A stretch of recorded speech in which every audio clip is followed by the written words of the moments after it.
Hello, everyone, and welcome back to The Other Castle. The Other Castle. I'm Andrea. And my name is Tom. And we are a video game podcast where we talk about the plot, lore, and more behind all the games.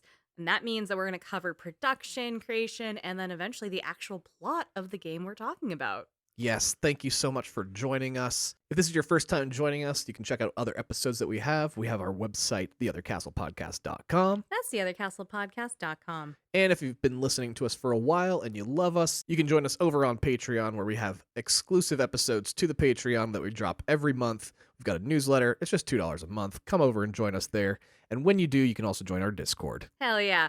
I like to play Pokemon Go with people on our Discord. We drop memes, and you can fight with me. That's fine. That's completely valid. But we're not talking about fighting with me today. Today, we are covering the original Spyro Trilogy.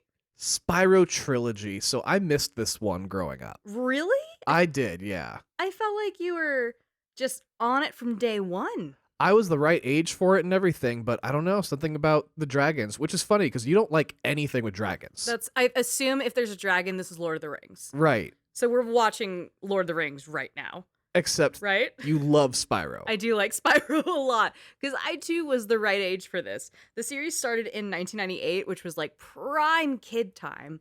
And I had a PlayStation 1 that was a hand-me-down, and I had the Spyro Trilogy, also part of that hand-me-down, and I played the shit out of these. And perhaps it's nostalgia goggles, because I didn't have a lot of games growing up. I didn't have access to a lot of games, so I played the shit out of these. Yeah, I was in my Final Fantasy age during this time, so I think Spyro was just probably looking a little too young for me. I fully understand that, because...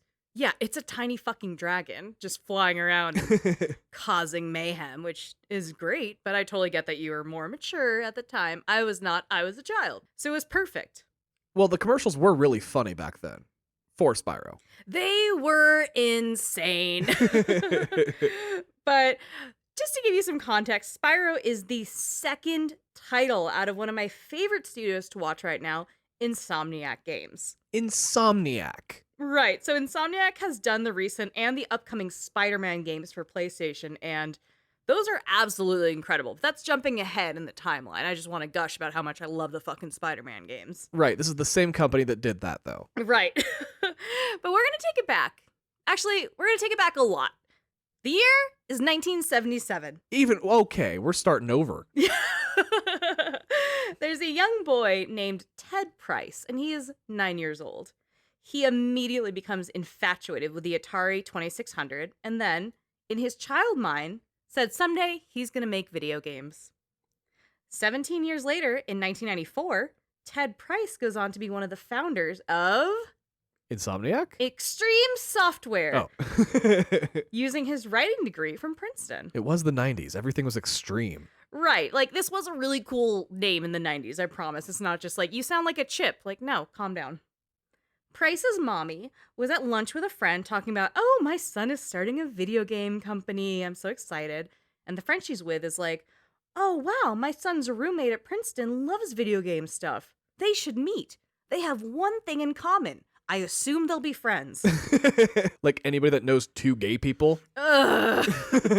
Or, I'm pretty heavily tattooed. Like, oh, my daughter has a tattoo. Like, cool, do I know her? I don't give a fuck. Don't do that. Don't ever be that guy. Right. So these two do meet, and they do become best friends, because sometimes that works out. And Ted Price gets into business with both Alex and Brian Hastings, two brothers who shared a passion for video games. Due to some copyright issues, reasonably, they were forced to change the name of their company and landed on Insomniac Games because it had a better vibe. Okay, and they were college students. They probably suffered from it. Oh, yeah. And this was like a pre-energy drink era, so they were just like, They cocaine. were just drinking that new coffee shit. Yeah, that new coffee, that bean water. Right. Now, because it was the 90s and these guys were just kind of figuring out their shit, their first game was not quite a splash. You can't expect everyone to just come out the gate swinging. No, not everybody's going to make their first game be a banger. Right. They released what they themselves have admitted is just a Doom clone. It's a first-person shooter called Disruptor. Now, Disruptor came out in November of 96, and while it wasn't, particularly groundbreaking, it did get good reviews. Well, so did System Shock 2, just nobody played it. Right, but we all know what happened after. Right. It was solid in terms of gameplay, and Disruptor was really fun, but it was the debut title from a new studio. It just didn't get a lot of press. Ted Price did call it the best game that no one had heard of, which I love. Yeah, I never heard of that. While the team knew they could put out a solid product, they were sad that their project didn't get a lot of love. They had the option to make a sequel to Disruptor, but they were like, well, if we do that, would anyone give a shit? Right. No one would give a shit. No. So they went on to create a new IP that would be positioned to perform stronger, and they looked at what was making sense in gaming at that time. So in the 90s, you were there, Yeah. video games were predominantly focused on kids and like family-friendly properties. Nintendo had this crazy chokehold from the early 90s, and this silliness of kid content was kind of everywhere. It was a very goofy time for pop culture. Right. Gaming hadn't really matured yet. That's a perfect way of putting it. I was like, this shit's silly. Yeah, it was still like the medium for children. Nobody was thinking of older gamers yet. Yeah. As the team looked at the scope of media, they made a tonal shift to create a game that would be enjoyed by the whole family and open themselves up past their like pew-pew audience from Disruptor. One of the development partners from Universal had a meeting with them and discussed creating a mascot, creating a character that people could recognize, rally behind, and that they could sell a whole bunch of toys for. With all these elements around them, the team landed on working on a story around a little dragon named Pete. Pete. Of all the names, it was just going to be Pete. Like, that's too much of a ripoff of Pete's Dragon. I know that wasn't the name of the dragon, but that's what you think of. Yeah, you got there because he wasn't named Pete for long after they remembered that Pete's Dragon exists. Yeah, and also, how do you Google that? You don't. It's the 90s. Oh, shit. How do you web crawler that? How do you ask Jeeves about that? So they were like, oh shit, right, Disney exists and has lawyers, so let's not attempt a Pete Dragon moment. So let's go back to the drawing board. Look at this dragon. It was green. Let's make it purple. And then they were workshopping names, and someone pitched Pyro, which did feel a little aggressive. So someone in marketing, hell yeah, marketing teams, put an S on it, and Spyro was history. Now, to ensure that this game would stand out, the team actually built the code to allow for Spyro to glide, which wasn't something common in games at the time. And I'm not just talking about, like, creating some interesting capabilities for a baby dragon. I'm talking refined flying and floating. That's true, because I think to, like, the Mario Brothers games, right? Mm-hmm. And from Mario Brothers 3 into Super Mario Brothers, they had flying, but once they went to 3D with Mario 64, they took out the flying. They were like, oh no, this shit hard. Yeah, that was the one thing they couldn't really do, so they went back to just the hopping and jumping kind of shit. Yeah. So this was like one of the first games to really maneuver into flying in a 3D world. Yeah. And this is also the team that would eventually go on to do the swinging in Spider-Man. True. So the lineage is kind of clear to see the innovation from Insomniac from day one. Good for them. And you know, when I'm talking about the innovation, this team actually worked with a literal rocket scientist to create the game's glide mechanic. Damn, that's really impressive. Yeah. Insomniac worked with Matt Whiting, a rocket science for literal ass NASA, to help them program the flying controls of Spyro so Spyro could fly as smoothly as he could. It's a literal fucking rocket scientist. Holy shit. Was it the person that helped like design maybe their simulator and shit? That makes sense. I'm not quite sure what his full scope of NASA was, but they were like, yeah, we brought in a rocket scientist. And how funny for someone to be like, oh, gotta clock out at NASA and drive down to Insomniac to work on the Dragon game. On the Dragon game. Like, what a wild moonlight. People usually just DoorDash now, but back then you could just be like, fuck it, I'll go make a game. I love how they were afraid of Disney suing them over the dragon situation, so they made it purple, and yet they do have a purple dragon at Disney, too. They do? Yeah, Figment over in the Imagination Land or whatever. Oh, but people aren't like dicks out for Harambe about that, right? Extraordinarily. Really? To like an uncomfortable degree. I'm not a big Disney adult person. I don't know the lore or the the excitement of it from the crowd, but yeah, sure. Okay. But Spyro's little. I think that one's a big dragon, right? No, actually, it's a pretty little dragon, to be real. God damn. Okay. They beefed it. They really did. But you know what? Disney didn't go after him for it because Spyro breathes fire. And Figment breathes science. Baby breathe science. I love that. I'm sure the rocket scientists appreciated that. So speaking of the talent that worked on this game, Spyro himself is voiced by Carlos Lazariki.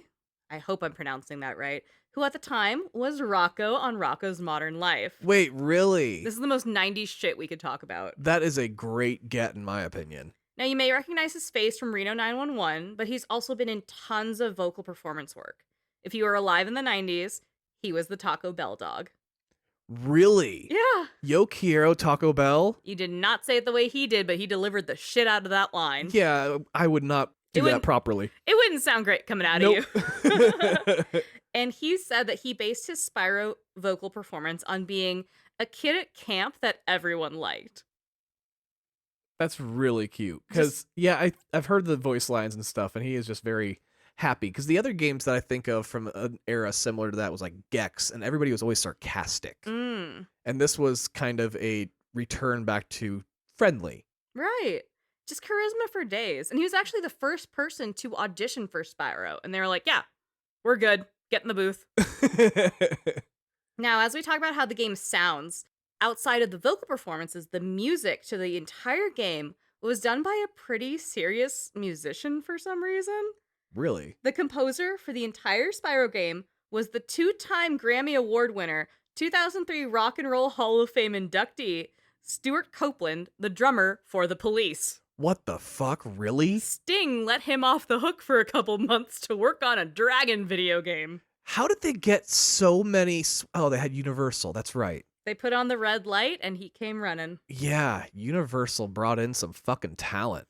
Right. So this was a partnership with Universal, which is also Universal Studios, Universal Hollywood, that whole world. It's great. Now, Stuart Copeland would play the level of the game and then vibe with it and compose music for it. So he actually played the game, and that's pretty fucking cool. Yeah, he loved doing this, and he's even praised the PlayStation team and their work for how much attention to music came through in their projects. It's Sony. They have a whole fucking music department. Right. I am sure he's aware of that. Right. He's been in it. Yeah. Now, his oldest son, Patrick, loved the Spyro games once he got to play them, and he was so proud of his dad for doing the music, which is just the sweetest fucking thing.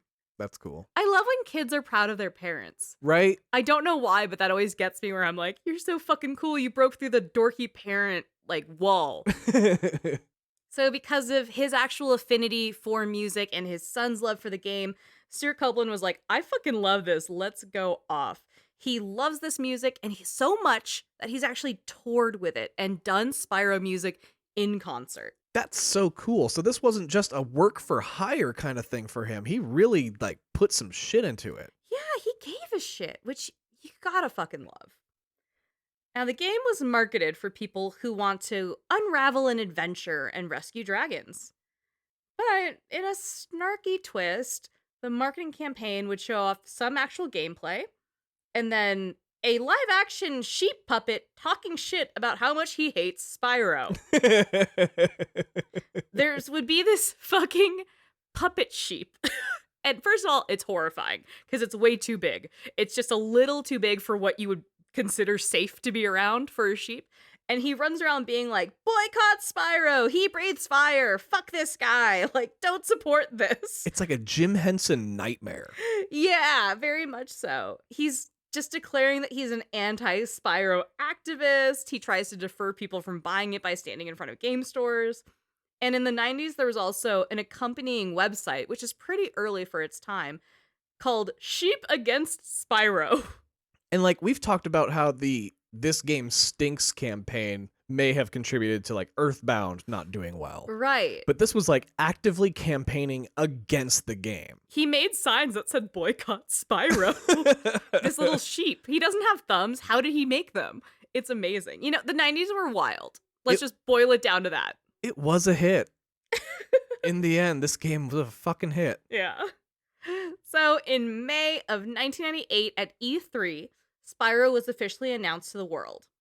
It kind of was bundled in other PlayStation fun, family-friendly genre games like Crash Bandicoot, and actually kind of lined up with the release of the third Crash Bandicoot game, Crash Bandicoot Warped. also very good. Okay. PlayStation worked hard to position themselves as a contemporary to the Nintendo 64, especially as we got into the holiday season. And for what it's worth, Crash and Spyro were often talked about in the same breath. It was like having a new show in an earlier time slot to a popular show. That kind of lead in. Spyro benefited a lot from Crash's success. That makes a lot of sense because I do remember from that era because one of the big things about PlayStation was that it didn't have a mascot. Right, not at the time. Right, where Sonic was for Sega, Mario was for Nintendo, and then there was just Sony. Yeah.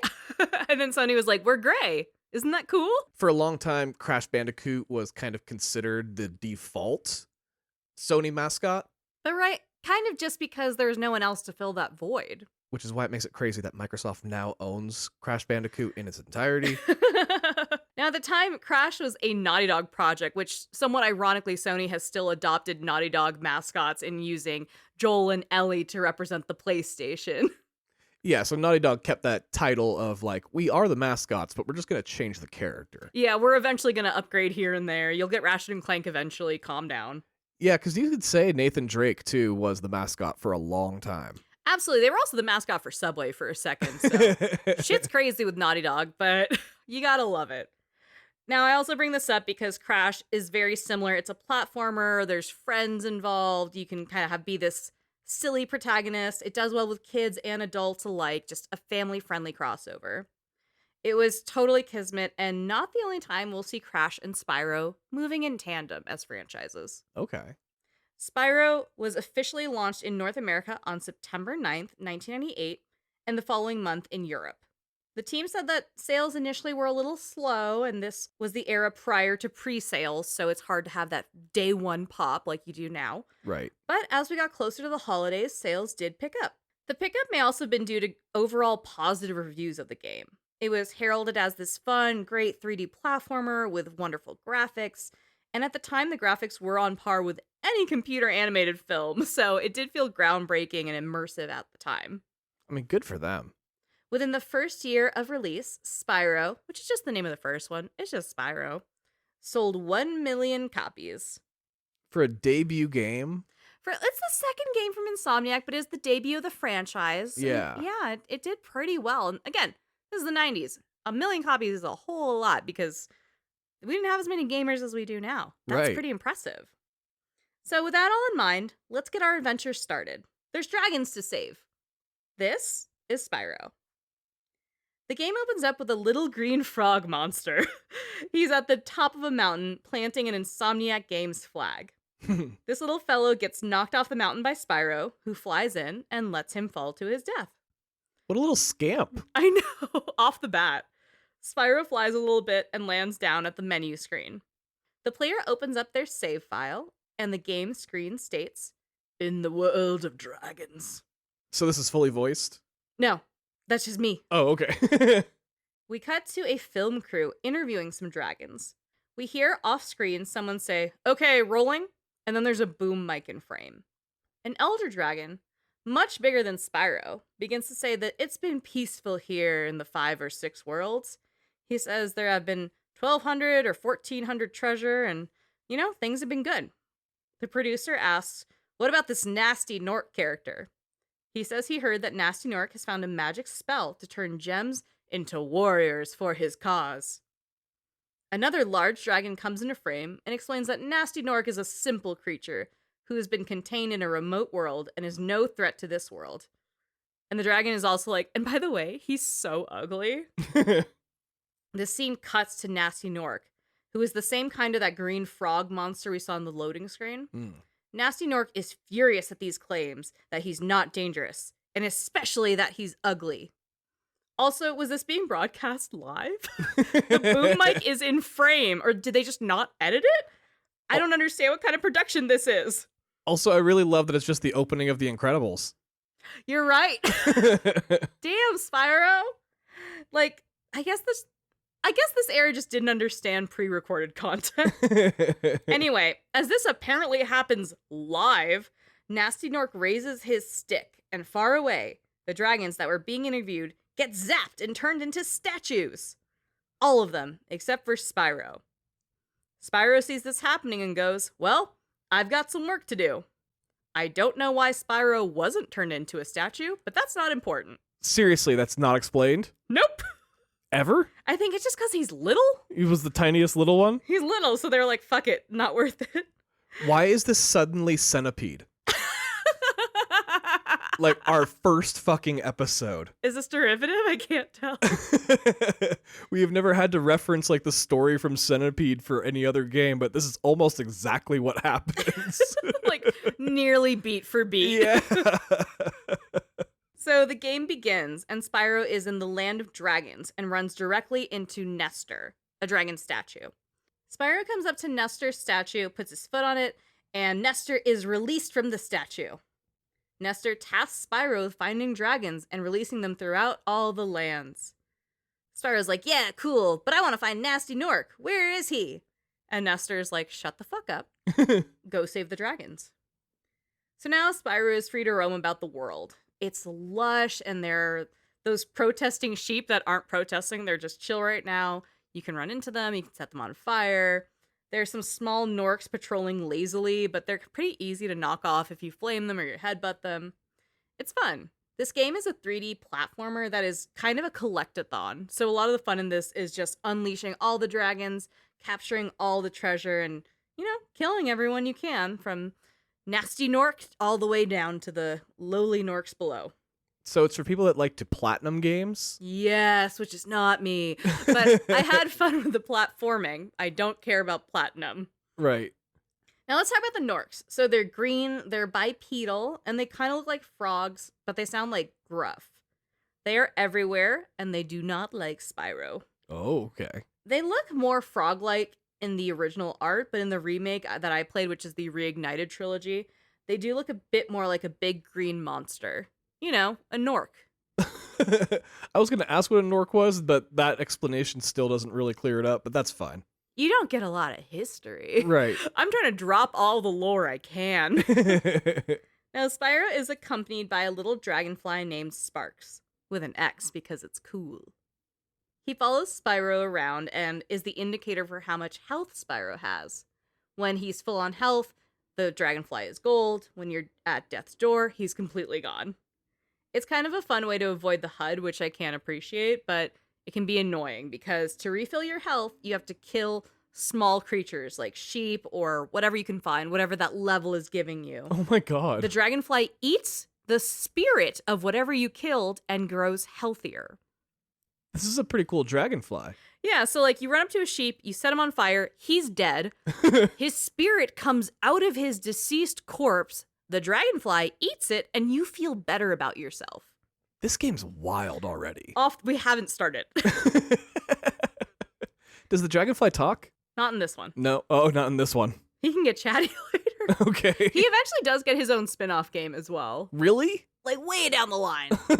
I am not covering that one. We are only covering the original trilogy. Okay. So, actually, one last beat on the dragons. So, in the original version, the 90s version, the dragons are mostly the same and would just say, "Thank you for rescuing me," when Spyro releases them from their statue. Mm-hmm. This gets really repetitive, as you can imagine. Right. So in the Reignited Trilogy, they got different voices for each dragon. Oh, wow. So that was something that was unique to the new one. Yeah. For some reason, the old one was just like, we got it. We're going to use that clip. We're good. Let's move on. Holy shit. That's pretty impressive. In the Reignited Trilogy, they can also give you some game tips, but that just ends up being repetitive and annoying, frankly. They'll be like, hey, you don't know how to swim. Don't go in the water. And Spyro's like, I know. I've died in the water. And he's like, yeah, don't do that. There is one dragon in the first game named Delbin that you rescue twice. And each time you rescue him, he has a different voice. But I guess that's just some oversight, because fuck me. Of course, the only name they repeat is Delvin. Obviously, they didn't use any other names aside from Delvin. Jesus. So Spyro is in Artisan Land, which is loosely Renaissance themed. There's some painter dragons, a lot of green hills and sheep. So actually, I think that makes it Scotland. Okay, so kind of medieval. Yeah, or Scotland, I assume. Each land has some portals where you go to similarly themed levels where Spyro can find more dragons to release. There's some light platforming, some jump tricks, kind of little things to get you through the world. Each world typically has one level that's all about flight precision or is a time trial of some sort. Just some fun things to shake up the monotony of gameplay, which is kind of nice, actually. Yeah, the Crash Bandicoot games had those. Yeah, Not flying, but they had like the time trials and shit. right. I'm glad you bring that up because a lot of people were like, this is Crash Bandicoot with flying.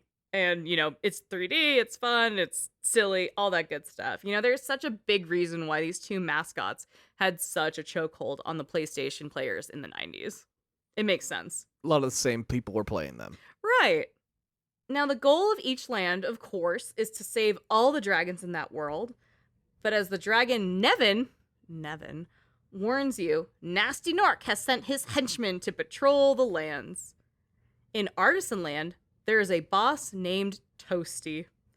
Toasty is a scarecrow that you flame down little by little to reveal a dork on stilts. After you rescue 10 dragons through the portals from Artisan Land, a balloonist, first of all, there's a balloonist will be so impressed with you, he will offer you a ride to the next land to save more dragons. Oh, I thought I was going to give you a $20 red balloon. Oh no! He's not a balloonist like in Heavy Rain. He's a balloonist like in Red Dead Redemption 2. Oh, okay. That kind of balloonist. Wicker baskets and all. Which, how do you justify using wicker next to fire in the sky? Core concept, I don't agree with it. You can't make me go on one of those. Yeah, the kind of people that are really into that, I don't think are thinking rationally all the time. It's weird to think that other people are really into balloon artistry. No, because that would be like balloon animals. This is just ballooning. Yeah. Hot air ballooning. Good for you, not for me. Yeah. Now, this balloonist will allow you to travel to the Peacekeeper's world. In the animation of Spyro riding the balloon to the new world, he is completely alone. So I don't know if this balloonist is like a remote pilot or if he's like, you can just take my balloon. That's not explained. Also, why does he need a balloon? He can fly. You've done the flying levels. We talked about it. It's more of a glide. It's probably pretty far. Maybe he needs to be able to take a nap. So I would at least be like, okay, so I guess the balloon can take him up high and then he jumps out and like glides away. But no, the balloon's just going to take him. Yep. Lazy ass. He's little, Tom. Peacekeepers is like a desert, war-torn land with like militant sounding music versus the last land, the Artisan Land, where it was like peaceful and like Renaissance-y and like cute. In this land, there are cacti and casual warlord Norks everywhere. What the fuck? They've got like fucking cannons and shit. It's ridiculous. This world is overseen by Dr. Shemp. And now, I don't think he's a real doctor. He's actually a naked orange Nork with metal armor. Oh, goodness, no. And when he turns to show you his butt, you fire at him. He's a very ineffective leader. Do you get full butt? You're not looking at, like, some cheeks clapping, okay? No one enjoys this. Now, when you're done with this world, a different balloonist pilot will give you a ride to Magic Crafter's world. Is there like a union of balloonists? There must be. There absolutely must be. And we stand by unions here on this show. That's true. Now, this new balloonist will give you a ride to the Magic Crafter's world, which is all about fun in the snow. And I don't know why it's called Magic Crafters if it's the snow. Well, there are magic Norks, but they also made it snowy, which feels like two things. I'm starting to feel like Norks are whatever they need them to be. Oh, yeah. You've unlocked that puzzle real quick. Okay, so they're like the Heartless. Yeah, they're just everywhere. They're kind of fucking around. They've got different themes. It's fun. Take many different shapes. Yeah. Now, some of these Nork baddies can raise and lower platforms and shoot magic at you, so this level does get a little more fun. The warlord of this area is called Blowhard. Blowhard. Blowhard is guarded by a bunch of Norks who can send lightning bolts at you. And Blowhard himself is a magician, powered by the wind, who moves in tornadoes. I don't know what to expect from these names and from anything at this point. It's giving a little Cuphead energy with that. Yeah. Of like, I'm just going to be a thing, and it's going to be weird, and we're going to have a good time. And you're like, yeah. Let's roll with it. All right. After annihilating Blowhard, Spyro heads up to the Beastmaker's world. Beastmaker's is all around jungle and electricity. How are those two things linked? Yes. It's this super lush world with like spooky jungle ominous noises, but the Norks here can electrify the ground and zap Spyro with electricity. Well, good thing you got wings. Right. Some also have backpacks and like an electricity stick, like those. Like a cattle prod? Yeah, I was gonna say something a little more crass than that, but yes, a cattle prod. Oh my god. Some have also like a metal case that they sit in and shoot electric volts out. It's fully just electricity gremlin from Gremlins too. You know, it doesn't make sense, and it doesn't have to. One of the dragons here also has a Cajun accent. I don't know if that's a clue or a nod to the swamp shit, but I thought it was worth bringing up. Yeah, I love a Cajun accent too. Yeah? Yeah, there's something really cool about a real Cajun accent. Yeah, good shit. It's also rare. That's true. It's dying out like gingers. Yeah. There are also loose warthogs going full Pumbaa out here just running at you. Like, it's a very loose electricity-themed swamp. Anyway, the boss here is named Metalhead, and he sucks. Is he electricity? And, like, metal and swamp. Okay. It's weird. He's all of the above. Yeah. Now, following Beastmakers is Dreamweavers, which is a flouncy floating cloud city with some kind of medieval-inspired Norks around, so we're kind of bringing it back to that artisan fucking Renaissance light theme. Kind of ran out of character models. Yeah. After you've beat all the guys out here, gotten your dragons, you come up against Jacques, the local baddie. So, Jacques, did you hear his reputation before getting there?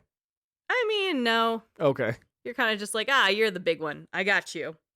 After you take down Jacques and get all the dragons, the last balloonist, you know, the guy at the bottom end of the union, will take you to Nasty's world.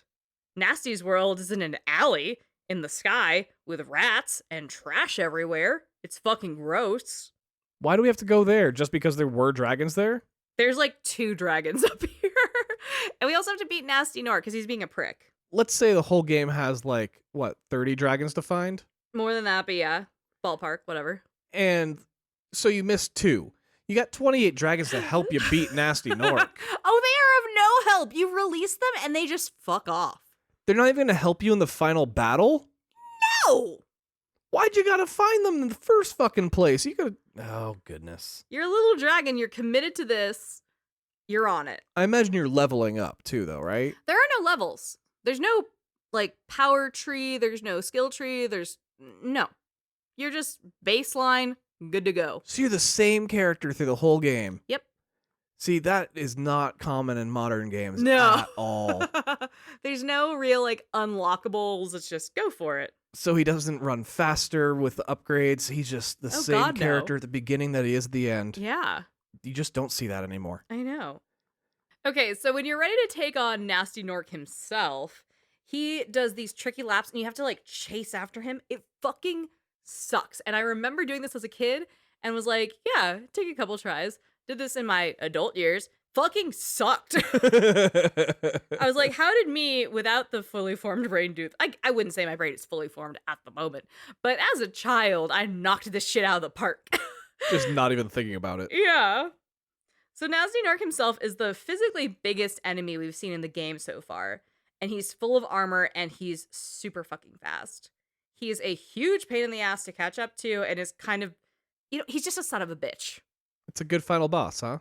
He also has very small legs, he definitely skips leg day. And he'll make you chase him through lava, which is very bad for dragons, until you corner him down an alley. One flame, and he's down. Spyro says, "You're toast, Nork," as he falls, which is very funny. And then the scene cuts to the artisan world, that first place where we started, and we see one of the sheep from the opening level. The camera cuts up, and we see Spyro returning home. Aww. The camera crew from the beginning are still there, because they're, committed, I guess. And they ask about Nasty Nork, and Spyro says, "He's toast. Did you not hear me the first time?" Now, the sheep keep interrupting Spyro's interview, so he kills them, and then he says, The sky is the limit. Which is some manic as fuck behavior. I feel like they just had extra voice lines. That they just like cut and paste and dropped into things? Yeah. Oh, entirely. I would not be surprised if that's the case. And that's Spyro 1. But a year later, in November of 1999, Spyro 2, Ripto's Rage would be released. In the very short year between Spyro 1 and Spyro 2, Spyro himself would actually be recast to legendary voice actor Tom Kenny, Hold up. Ariana Grande's boyfriend. I'm kidding. I'm kidding. But if you get why that's funny, it's because Tom Kenny is known for voicing SpongeBob. Which is crazy because the last person was the voice of Rocco, right?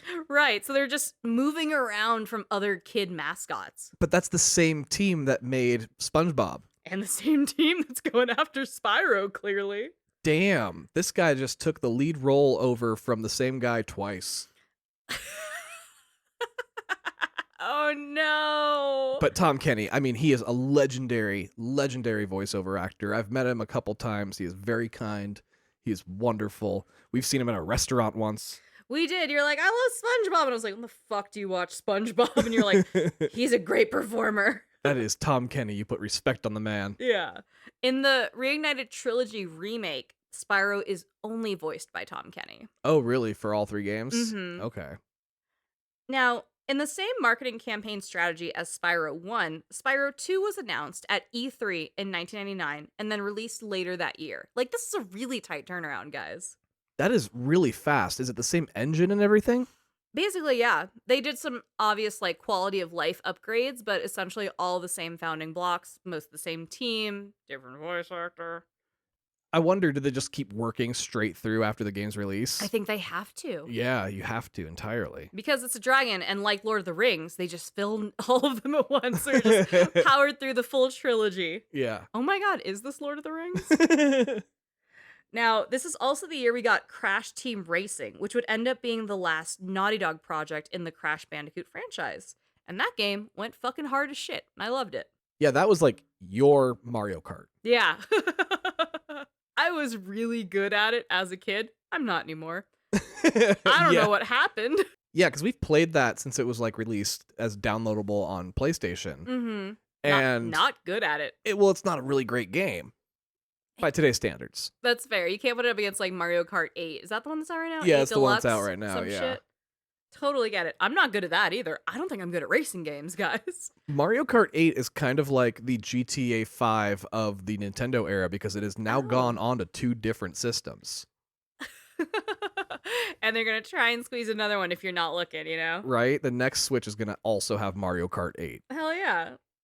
Anyway, this team, building on their learnings from the original Spyro, wanted to build on the world and story and add more characters to the narrative. So, you know, it was really just Spyro and Sparks. You'd occasionally run into other dragons. There are fairies throughout all the worlds that act as your save points, because again, this was the 90s. Save points were a thing. There's no autosave in this. Oh, there are so many save points to come to this season. Yeah, that's how games work, Tom. No, I know, but the manual ones. Yeah, I get you there. Yeah. But they were like, what if Spyro had friends, you know? Go for it. So, with a majority of the same team and a new voice for Spyro, this is Spyro 2 Ripto's Rage. We open on Spyro talking to Sparks in the Dragon Kingdom. It's raining and it's gray and it sucks, and Spyro is complaining about the rain. They're just miserable. You know how it is. In the game world, several years have passed since Nasty Nork. In the real world, it's been 1 year, but dragon years are different. Spyro asks Sparks if he's up for a trip to the beach. They hadn't been to Dragon Shores since their days with Nasty Nork, but they're like, you know what? We need a break. Let's go to fucking Dragon Shores. Let's have a nice vacation. Let's get the fuck out of here. It's grown since the days of Nasty Nork. Yeah. Sparks is stoked, and together they run off to the portal for Dragon Shores to start their vacation. On the other end of the portal is a world called Avalar, which is in a region called Summer Forest. Elora, the fawn, Hunter, the cheetah, and a little bitty hedgehog professor are worried. They stand around a regular portal like the one Spyro is very familiar with. The professor is trying to get a dragon to come to their kingdom to free them of their tyranny under Ripto, who is clearly some sort of evil leader. Elora and Hunter are supportive, but they're a bit nervous. They haven't had a dragon in this land for a long time, so there's a lot riding on this. The professor is using green orbs to power the portal. Hunter is like, I don't think this is a good idea to bring a dragon over here, because it could make Ripto more angry. Elora tells him to shut the fuck up. I'm sorry, these are like family-friendly kids games. This is just how I interpret things. Yeah, absolutely. We always add a lot more cursing to a lot of these games. The only one that was like accurate was South Park. Right. We toned that one down. Right. For being real. Hunter is afraid of fire breathers, and he's afraid of sharp nails and all the dangerous bits of being a dragon. Elora is like, hey, dipshit, that's the point. We need a dangerous dragon to get rid of Ripto, who's ruining our lives. The portal starts to shine, and the professor is happy, and he's like, oh my god, I think it worked. I think I got a dragon. Suddenly, Spyro comes through the portal and is like, what's up? Where's the beach? Like he's fucking Snooki getting arrested in Jersey Shore. Oh god, that's a very specific reference. It's just for me. Where's the beach? Spyro kind of grabs his bearings and looks around and is like, this isn't a fucking beach. What are you looking at? Hunter looks at him and says, are you a dragon? Spyro goes, yeah, I'm a dragon. You got a problem with that, pussycat? Pussycat. You know, they're used to the beefy boy dragons of lore. They're like, Spyro's short as hell. And it's like, okay, it's Short King Summer, let him live. But shouldn't he kind of be a legend right now? This is a different world. Oh, that's right. They don't have Twitter or X or whatever the fuck. Like, they don't know what's going on. And then a tiny red scaly creature riding a dinosaur comes in with another dinosaur at his side. He screams at this group for keeping something from him, and then he puts his eyes on Spyro. He is enraged that the professor brought a dragon to Avalar, and he raises his scepter to cast a spell. As he does, a fairy flies in and takes his scepter and tries to fly away, but as she does, Crush, one of the big dinosaurs, eats the scepter. Oh, shit. This is where we meet Ripto. Ripto looks at this dragon who's named Crush and calls him a dum-dum and tells the other squad and Spyro that he'll deal with all of them later. Ripto, Crush, and the second dragon all head off. I like how we can tell also which ones are our own words and which ones come directly from the game, because you would have never said dum-dum. Unless I'm referring to a lollipop, yeah. Now, Spyro, who's been in this world for a minute, is like, who the fuck was that? And Elora explains that that was Ripto, and he's been causing drama since he got in about a week ago. Elora then runs off to tail Ripto to see what he's up to. Now, Spyro is stuck in this world and has to help this group of people he barely just met to get rid of Ripto, someone who has done nothing wrong to him except for be a little rude. He's supposed to be on vacation right now. Yeah, but the professor was able to intercept him in the portal and bring him to this world and not Dragon Shores. So Spyro is like, I'm kidnapped. Yeah. What's happening? So you gotta fight your way home, but also rescue people? Yeah, they're like, well, we'll let you go if you rescue us. And he's like, do you appreciate irony? I feel like that's the second Indiana Jones movie. Oh, shit. Now, Spyro goes off through some lands and discovers more and more. That this land had no dragons for a really long time, and Ripto came out of fucking nowhere and took over all of Avalar.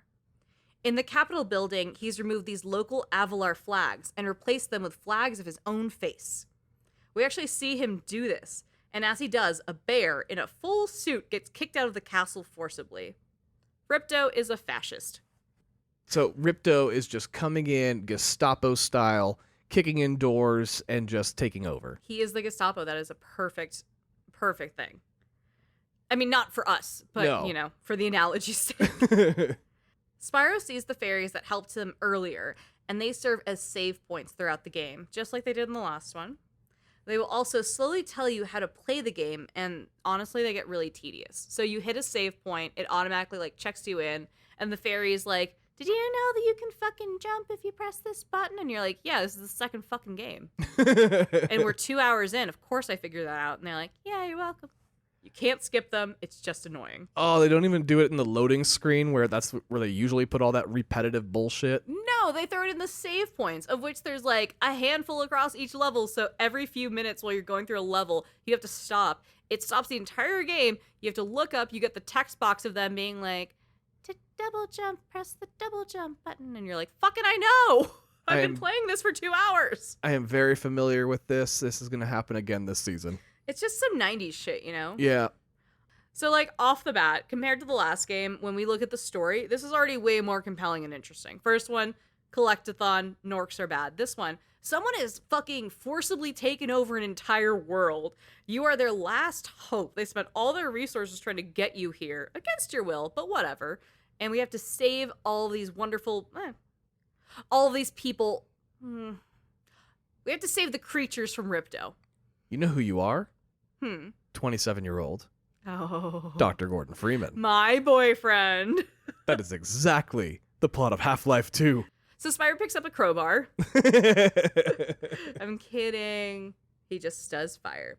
But anyway, the stakes are like crazy high. We have to stop a dictator from taking over a war-torn world. Fun. Now in this game, Spyro is not allergic to water, which is fucking amazing. He got over his allergy. That's great. Yeah.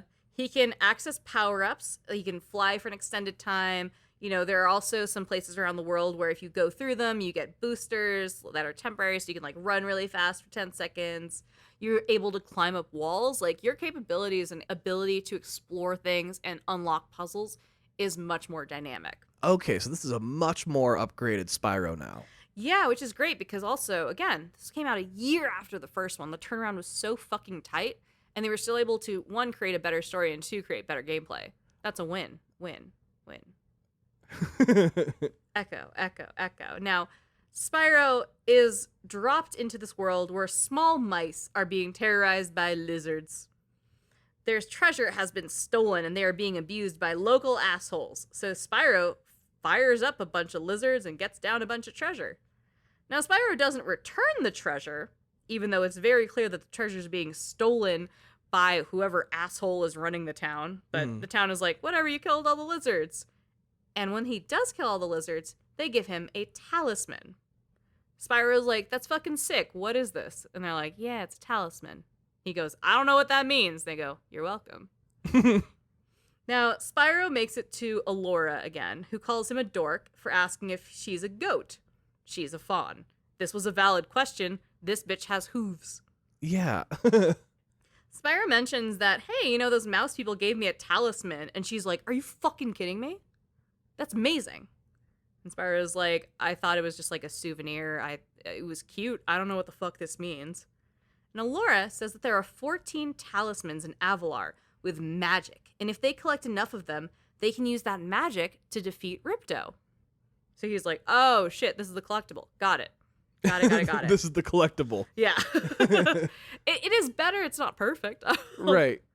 Then Hunter comes in like a dumbass, and Alora announces that Spyro will help them get all the talismans and defeat Ripto.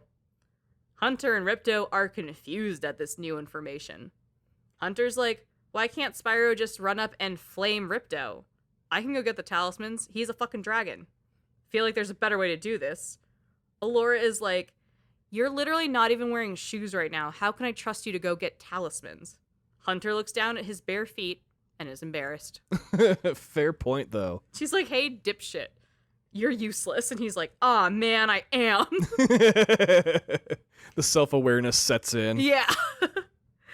Alora explains that the portals to other worlds, like the one that Dragon Shores where he was heading, don't work now because Ripto went in and broke everything. So Spyro's like, cool, I defeat Ripto, I get all these talismans, we go home. That's fucking great, let me at him. So now your mission is to get all the talismans and get through all the worlds so Spyro can go home, which is fucking great. Now the portals to other worlds aren't all working because, like we said, Ripto has taken over and fucked everything up, pulled the magic, hidden things, and magic is sparse in this world. To unlock portals, Spyro has to bop around, unlock talismans, and get orbs. Now orbs are those little green balls that the professor used to turn on the one portal that Spyro got snatched out of. Ah. So we also have to grab these orbs while we're at it, because, like, collectathon, let's fucking go. Additionally, Ripto apparently stole all the treasure and it's hidden throughout the world. So if you get the treasure, it's like reclaiming it, but he doesn't really give it back. So if you steal from the person who stole, but you don't give it back, you're like kind of a 2/3 Robin Hood. Like you almost got the point, but you didn't. Not to take it back to Indiana Jones, but that belongs in a museum. Yes. Now, each small world level has locals that are being terrorized by something. All of this is Ripto's fault, somehow. Ripto brings out the worst in people. He's like, what if we all just terrorize smaller beings? And everyone went, hell yeah, let's fucking do it. Now, there's some like Polynesian-inspired islanders who are being terrorized by a big Easter Island tiki head-looking thing, for example. So Okay. it's all very thematic, but they're all very silly. So just to kind of recap where we're at right now, because I know there's a lot more going on in the first one. We met the professor, who's this small little hopeful hedgehog. Alora, who's this like focused leader. She just wants to get shit done. She's a fawn. And Hunter, who's this like dipshit, almost fuckboy energy. But there's one more character that is perhaps burned into most brains of gamers who experience the Spyro titles. This game is the introduction of capitalism. What? Now, Spyro 2 Ripto's Rage introduced a big brown bear in a full suit and monocle who speaks with a Robin Leach accent. Champagne wishes and caviar dreams. Exactly. Very lifestyles of the rich and famous, if you're old enough to get that reference, and if you're not, you get it from It's the vibe. Cribs, which It's- is still old. It's just, he's a older Britishman that's just goes, I love luxury. This bear's name is Moneybags, and we all fucking hate him.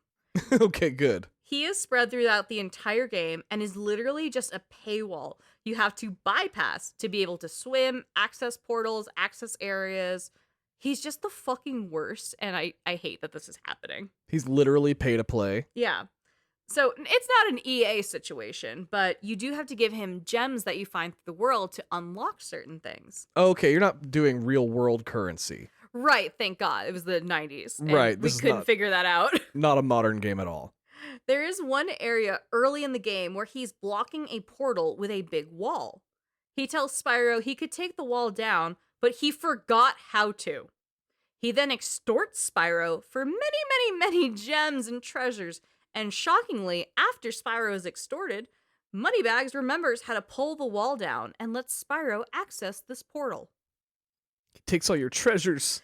I fucking hate this guy, and he's the worst, and I'm glad he's the bear that Ripto kicked out of the fucking castle in the beginning. We hate him. We hate him. He fucking sucks. And it is rare to hear you say you hate a bear. I love bears, but this bear sucks. But that means it's a good performance, and Moneybags is played by Milton James, who was an incredible voice actor in games with over 100 listed acting credits on IMDb, Hell yeah. who did pass in 2018. So, like, thank you for your service. I hated this character because your performance was so good. Spyro bops through themed lands, releasing villagers from tyranny like a Freak of the Week hour-long sci-fi drama.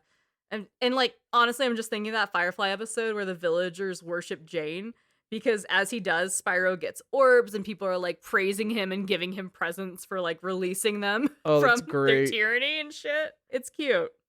There's one that I just want to talk about for a second, where it's a bunch of monks on a mountainside and a Yeti is terrorizing them. Oh no. It's like a Yeti Abominable Snowman thing Right. crossover.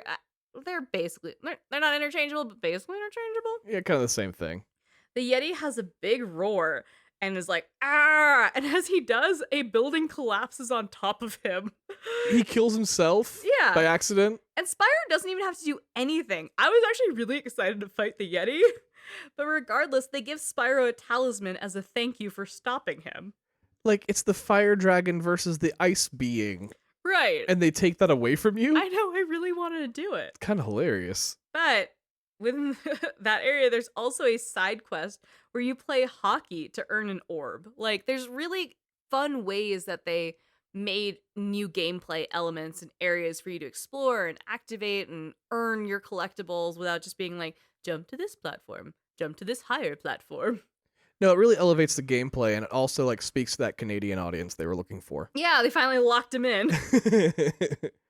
Now, these worlds are really full and feel lived in and are vastly different from each other.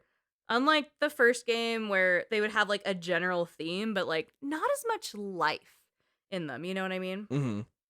There are a fewer worlds than in the previous game, where Spyro 1 had about 34, Spyro 2 had about 29. But Holy shit, though. That's still a lot for both. yeah, but the lack in quantity is okay due to the rise in quality. You know, it's not a big differential, but they're so much better that this is fucking great. Would you say that they take about the same amount of time to complete? I think they may take a little bit longer, but not much longer. The second one?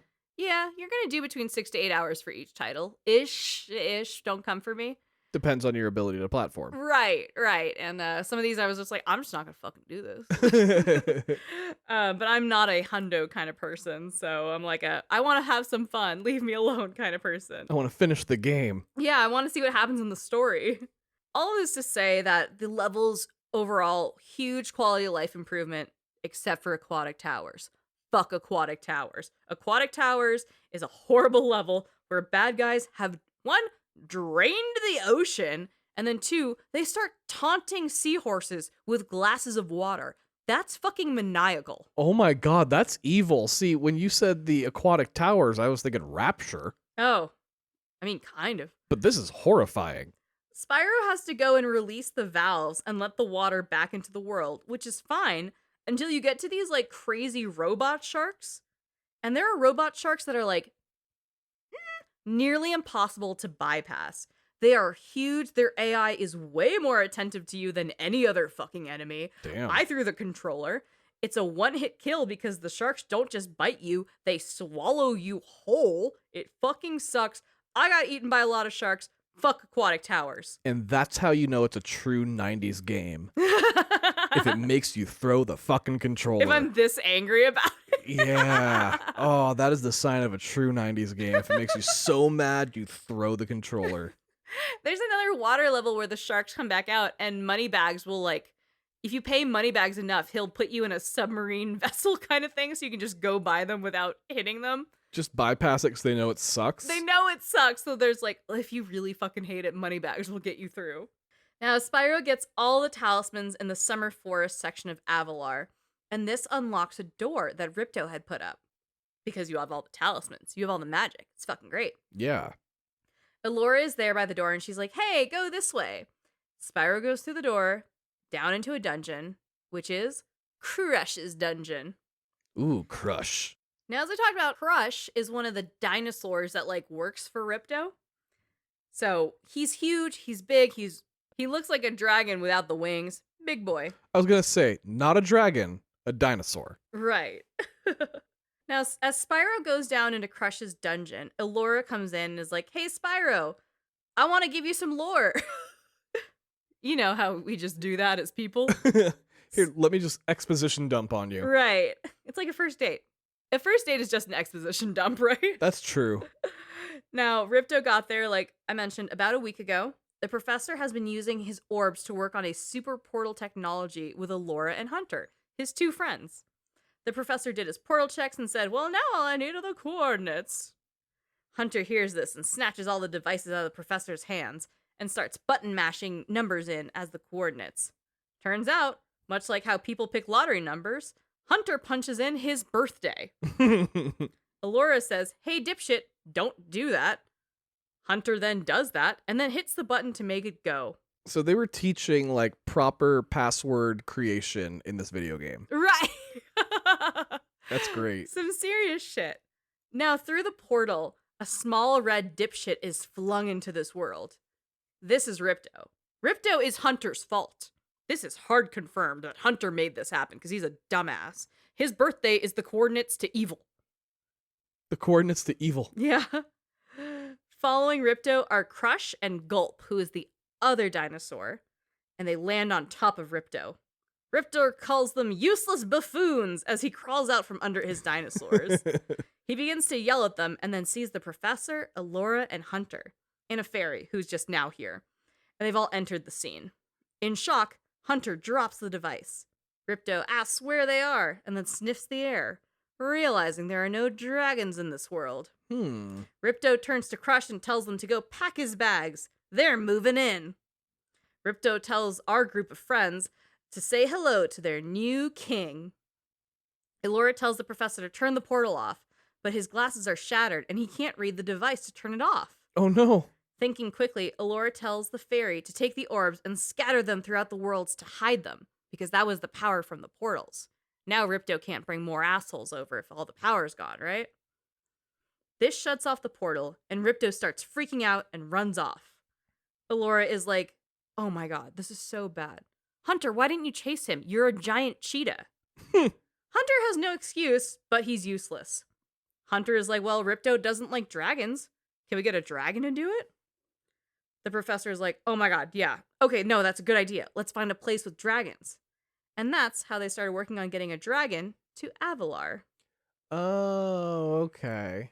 Because of Hunter being a dumbass. Fucking dumbass Hunter. Anyway, back to present. Spyro lands in Crush's dungeon and has his first boss fight. It's fun. It's on par with Crash Bandicoot. We fucking love it. Now, the boss levels in the first one was a little bit more platforming than some arena play. This is all arena play, which is very fun. Oh, good. After Crush is defeated and crushed under the rubble of the arena, thanks to Spyro kicking the shit out of him that fucking hard, Ripto comes out saying, "No! Crush!" He is angry at Spyro and tells him that Gulp will be more than enough for him. Spyro calls him short, and Ripto gets angry and tells Gulp to destroy Spyro. And Spyro's not tall. No, he's a short king. He is tiny. The dungeon begins to collapse, and Ripto is like, fuck it. Gulp, get me out of here.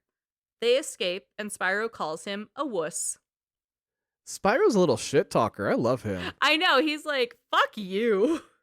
But like, as a kid, so he's like, heck you.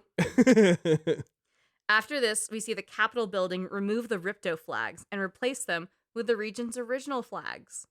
Mr. Moneybags returns to the Capitol building saying he was bled dry by Ripto, and the only reason he was able to stay afloat was Spyro.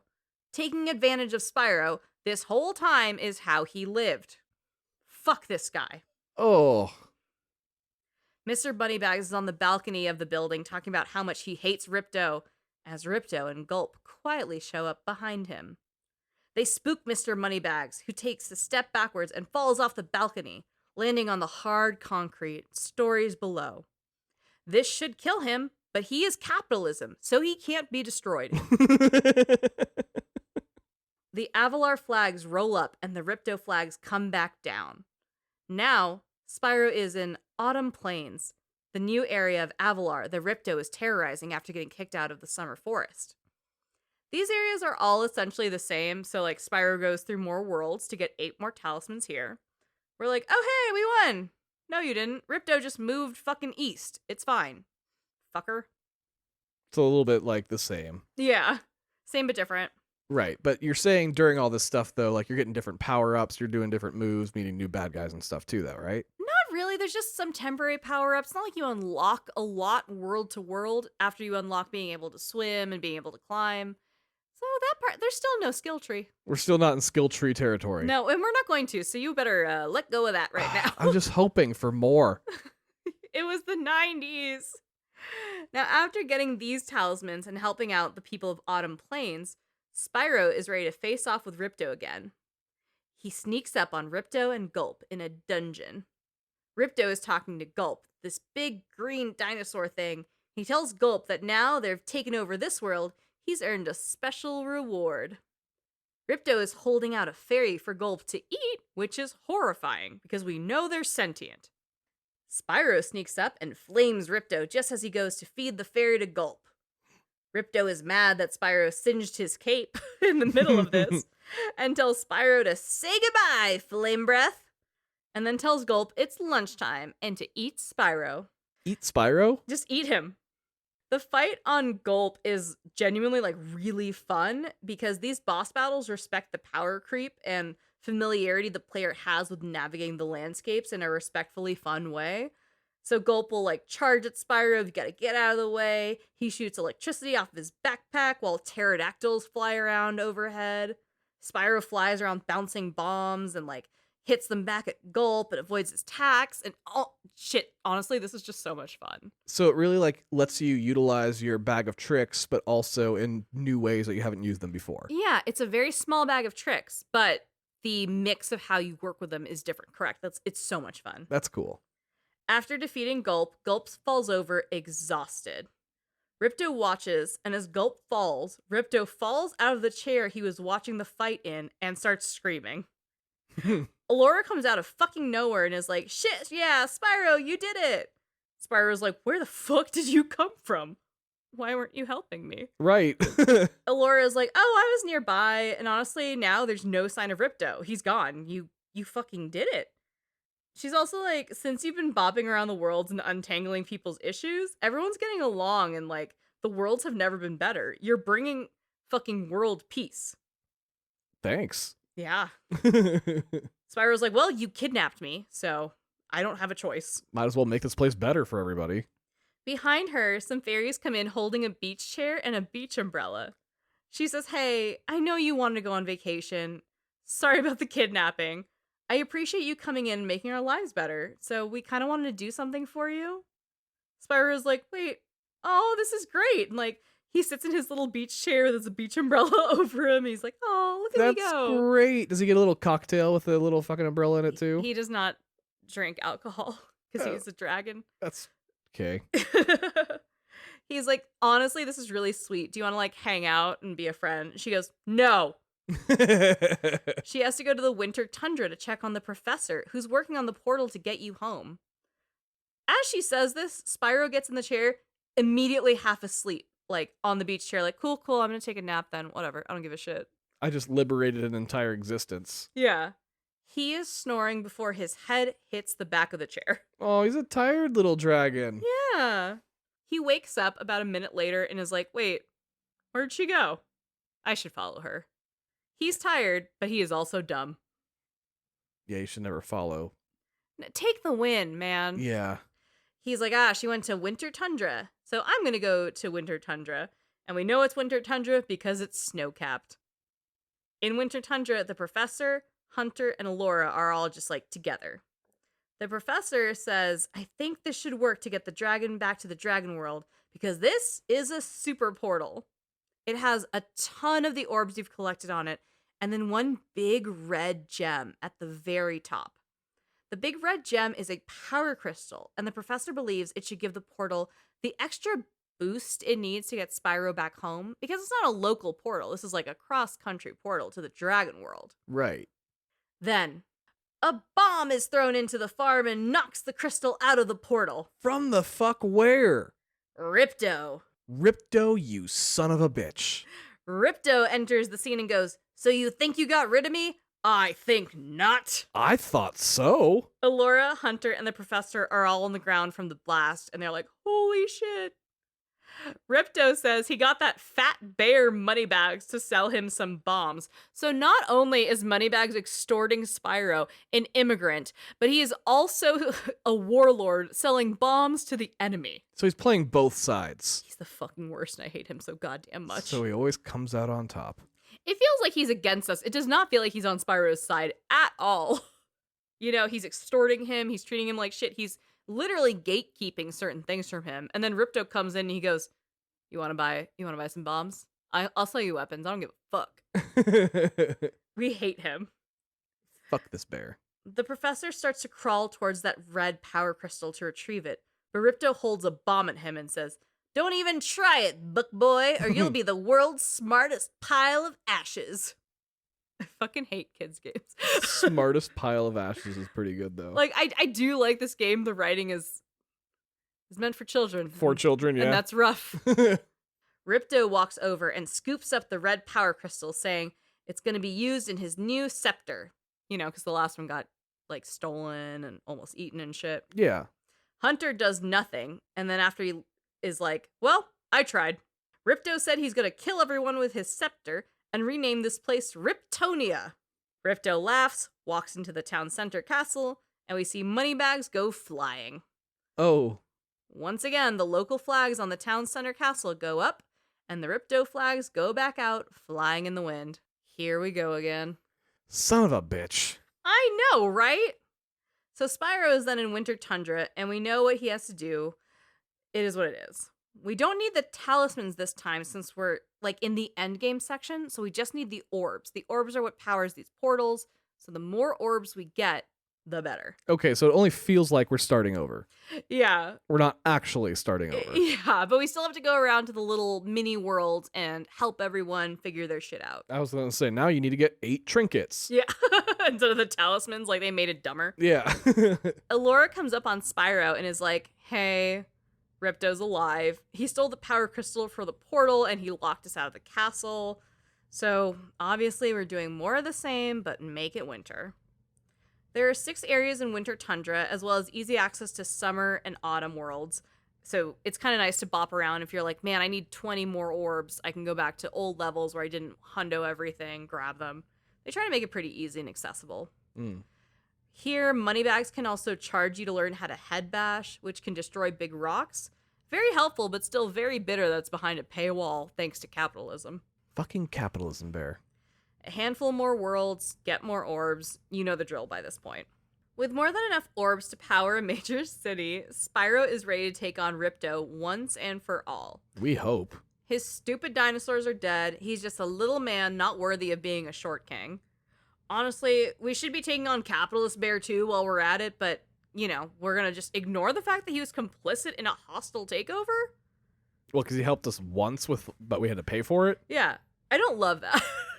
If I haven't made that clear, I'm not a fan of the functionality and character of Moneybags, but go off. Spyro, armed with guts, glory, and orbs galore, goes up the town center castle steps to confront Ripto.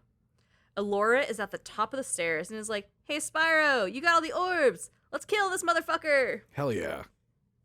Spyro comes up on Ripto, waving around the power crystal in his scepter, and he's talking to himself. He's like, hell yeah, I did this shit. There are 3 sheep in his arena, and he shoots his scepter at them. And out of the scepter, this powerful blast of like light and energy comes shooting out at the sheep. They thankfully saw this and got out of the way, and Ripto is like, you useless animals, come back. Ripto, why would they? I was thinking like the static electricity from these sheep would actually be pretty high. Oh yeah, they would genuinely explode. It would be great. Spyro comes in, calls Ripto short, he's also short, and then tells him to get over here. Ripto is like, what, you again? Are you fucking serious? Let me do a hostile takeover. We feel the same way about you, buddy. You again? Right? Spyro is like, hey, dipshit, try that scepter on me. Let's fucking go. Which is so badass. Ripto is like, oh, absolutely, let's fucking go. Let's do this. So now we have the big boy boss battle we've been waiting for. And this battle is genuinely so much fun. Before it starts, a fairy comes in and tells you that Elora and Hunter are trying to help from the sidelines. For the first time. You know, kind of shitty that they've just decided now to help, but it's always appreciated. They're going to take some of the orbs that you collected, power them up, and help you defeat Ripto through the battle. These orbs will unlock more abilities in the game that are kind of the same as those boosted power-ups we've seen earlier. So like super headbutt, running, cool shit like that. Just to really hone in all the different fun pieces of gameplay you've experienced throughout. That's a good boss battle. It is. So these orbs fall on the battlefield. Ripto also has the ability to grab them and can start attacking you too. So as they drop, you have to run and haul ass to get them. If Ripto gets enough, he can attack you like a motherfucker. But if you get enough, you can attack him like a motherfucker. And I love that you're both sharing resources in this boss battle. Like, it's actually quite rare to have kind of that NPC boss fucking enemy and yourself sharing resources. And there's kind of this tug of war of resources, which is so fun. Yeah, I see that very, very rarely. That's really cool that Spyro of all games did that. Right? You know, Ripto, like, he doesn't always have to have orbs. He can just shoot you with his scepter regularly throughout, so you have to get your orbs to activate your power-ups, avoid his scepter, grab the orbs before he can get them. Honestly, it's so much fun, and I forgot how fun it was. And I was playing it, I was like, I want to do this again, actually. This is really cool. I didn't. I have so many games to play. Anyway, whenever you get 3 orbs, that's when your power-ups activate. And as you get your 3rd orb, every time, Ripto goes, what?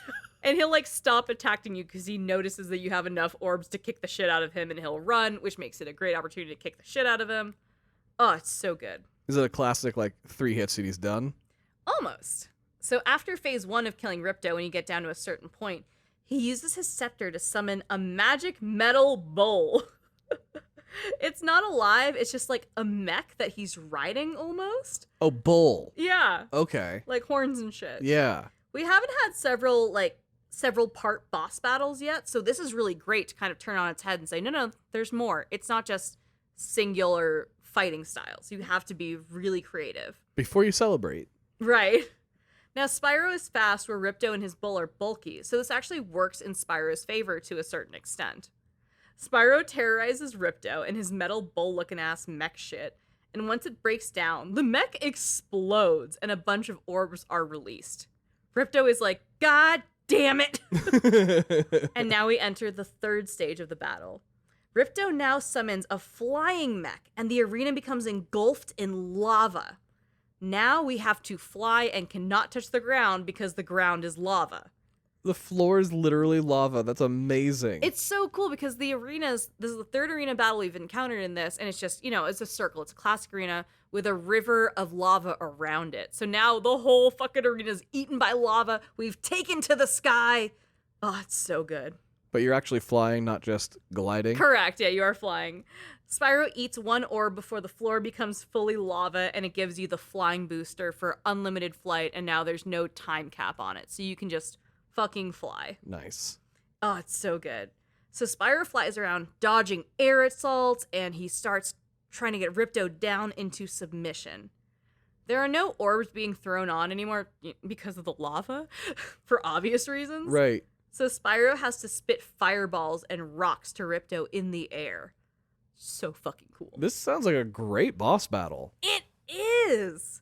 And this battle alone, I think, is more fun than entire sections of the first Spyro. Entire worlds. Once Spyro gets Ripto and his stupid fucking flying bastard down, the flying bastard falls into the lava. He goes down, and it's like the goddamn Terminator 2, because so does Ripto. Instead of a thumbs up, he's just being a bitch. Oh, I thought he was going to flip you off. Oh my god, that'd be so funny. He falls right into the lava, and after he does, we see the Ripto flags on the castle roll up and go away, replaced with the regular Avalar flags. God, I hope he's dead. Spyro comes out of the lava arena to see his friends, kidnappers, whatever. Elora, Hunter, the professor, and also that fucking capitalist bastard Moneybags. You aided and abetted terrorism. You shouldn't be here. Yeah, is this Stockholm Syndrome? Like a little? Because Elora approaches Spyro and then kisses him on the head and says, "Thank you so much." That's not appropriate. And Spyro's like, I'm not even supposed to be here today. Spyro's a temp. Entirely. I went on vacation and got kidnapped by you. Right, like in Taken. But here we are, and you're thanking me. Okay. Sure. And Laura's like, I guess you have to go now. And he's like, I can't even fucking hang out. I just saved this entire world. Can someone bring me a pizza or a sandwich or something? What the fuck? And it's not I have to go now. It was I was never supposed to be here. Right. It's not just I'm not supposed to be here today. It's I'm not supposed to be here. Period. Yeah. Ever. So Spyro's like, I think the dragons are going to miss me. And I really need that vacation now, man. What the fuck? At least earned one. Right? Alora's like, okay, before you go, Moneybags has something he wants to give you. He can go fuck himself. Moneybags frowns and says, no, I don't. Hunter tackles him and beats the shit out of him in the Good. first useful thing Hunter's done all game, and takes his bag of money, which is exactly what it sounds like. It's like a brown burlap sack with a money sign on it. I've seen one only once in real life. Was it at like a Western reenactment of a bank robbery? No, so I've talked about how I've worked at a GameStop before. So I worked at a GameStop that was in a mall, and across the hall in the mall was a rare coin collecting place. Oh, cool. And somebody brought in a literal bag of gold coins in a burlap sack with a giant money sign on it. Was he a time traveler? I fucking thought so or something. I sat there and just watched it happen. I'm like, there's no fucking way this is really happening in front of me right now. Did he look like a prospector? I didn't even look at the person. I was so mesmerized by like the money in the burlap sack. I fully imagine a man with a big white beard, overalls, like a hat with a hole in it, and a piece of wheat sticking out of his mouth, you know? That's fucking hysterical. Ugh. Anyway, that's Moneybags. So Hunter beats the shit out of him and takes his bag, and Alora tells Spyro that Moneybags is very sorry he extorted you, and you can have all your gems back. Which isn't helpful now. No, it's the end of the fucking game. I don't need my goddamn gems now, but thanks. I guess you have some spending money for this vacation, but I don't know if the currency transfers between worlds. It's a whole thing. Yeah, is there an interdimensional currency exchange that's going to be there? For the multiverse? Right. I'm not sure. It would be useful. It would. The professor says he got the portal working and he can get Spyro back to Dragon Shores. Spyro's like, hey, do you guys want to come with me? Like, why not? And all of them say no. Which is also very embarrassing for him. You just fixed our home. We don't need to leave now. Yeah, they're like, honestly, we do have a lot of cleaning up to do after Ripto. Like, you did fix most of our interpersonal problems with, like, fixing shit and earning orbs, but, you know, there's, like, a tree over there I have to replant. I can't go. And none of us will come corroborate the story you're about to tell. Right? Spyro's like, all right, anyway, bye, and dips. We get the credits, but after the credits, Oh, Jesus. Spyro has returned to Dragon Shores, and he's met by a Dragon Gatekeeper and can play some silly carnival games, which is actually really cute for, like, post-game stuff. Oh, okay. There's a dunk tank, there's a roller coaster where you, like, pop balloons on the track. There's a shooting gallery, there's a tunnel of love, and a theater. Wait, this is like a whole ass like level. Yeah, and it's so cute. There's no one mean. You're just having fun playing carnival games. That's actually pretty cool. In the tunnel of love, you see these like heart-shaped boats going around a moat. Spyro gets in an empty heart-shaped boat, but when he comes out of the ride, there's like a blue goat-looking ass bitch in his boat. What? With him. So he picked up someone along the way in the tunnel of love, which is wild. Which means that person might have been in a boat with somebody else. And dipped for Spyro. And he swooped. Yup. He did the robbery. Oh, man. In the theater, Spyro can watch all the cutscenes from the game, which is also kind of cute. Okay, well done. And that's it. Now Spyro 2 Ripto's Rage is complete. Thank goodness, because fuck Ripto. Fuck Ripto! Ripto sucks. All my homies hate Ripto. Facts. Now, the reviews for Spyro 2 were largely positive, mostly citing that if you like the first Spyro, this will 100% be your shit, and I fully stand by that statement. It was just everything you loved about Spyro, but better. Yeah, it's just Spyro 1 bigger, better, and more engaging. The structure itself is repetitive, and it's still a collectathon, but the gameplay does push itself to be more creative and find new ways to drop puzzles and create different strategies for gameplay specific to whatever the circumstances. So it was really great. The fact that they also turned that out in a year. Oh my god, can you believe? Unreal, but good for them. Yeah, and speaking of that, the team celebrated a very tiny bit, but then immediately jumped into working on the third Spyro game of this trilogy, Spyro Year of the Dragon. The third game came out in 2000, which, in the Lunar New Year calendar, is the Year of the Dragon. Well done. So it worked out. Do you know what your lunar calendar animal is? I think it's the rat. You are a pig. I'm the pig. Yes. Okay. I checked. Okay, thank you. I am a horse. You're a horse? Yeah. Okay. Now, I mentioned Ted Price, the co-founder of Insomniac. One of his favorite things about Spyro Year of the Dragon and the release was that they just launched a feature where if someone is just like beefing it, eating shit on the level auto-adjusts to make it a little bit easier for the player. And part of this was to make it so the game could be accessible for anyone who picks it up and not just like end up in a trap or like rage quit or, I don't know, throw the controller across the couch and go, I fucking hate this shit. Why is this hard? And Insomniac has kept that feature through every fucking game. They have. It's fascinating to see where the lineage still lies in certain titles, you know? Yeah. This was called auto challenge tuning, and like you said, it's been used in a lot of Insomniac games and a lot of non-Insomniac games, I was frankly. gonna say, Naughty Dog uses it a lot now too. That's true, and you know, they're buddy buddies, so Yeah. it's great. The team got more and more ambitious with this title, which is incredible considering the generational leap from 1 to 2 within a year, having so many quality of life upgrades and more challenging ways to play the game. This one is all about keeping the individual levels and worlds more engaging and make people want to replay it more. Okay, they wanted higher replay value. Yeah. Now, contextually, in the year 2000, the PS2 was released, and it was a major moment in the gaming world, and just the world, actually. It truly was groundbreaking of a system. While the PS2 came out in late October 2000, this title, Spyro Year of the Dragon, was scheduled for release in early 2000. This title was only built for PS1, but because PlayStation was so stoked on keeping the good times rolling, Sony still backed a major ad campaign focusing on this title, which is kind of interesting to be pushing a new console and then titles for the current generation. You know what I mean? It's true, but they also know that the previous generation will still stick around for at least 4 to 5 years for a lot of people. Right.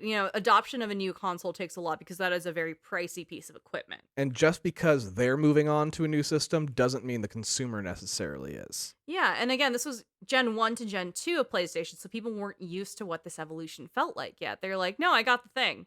I'm done, right? I mean, shit, it's still prevalent today. Red Dead Redemption is coming out on PlayStation 4, not on PlayStation 5. No. It's on PlayStation 4 because, yeah, more people have that. They get it.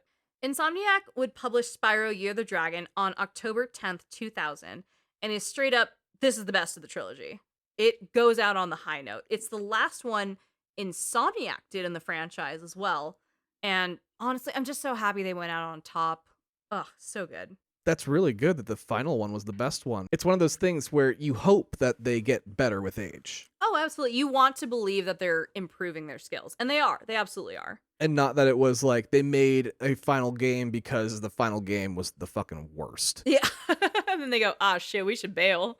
Now, this came out in tandem with the first Crash game that wasn't done by Naughty Dog. This was called Crash Bash.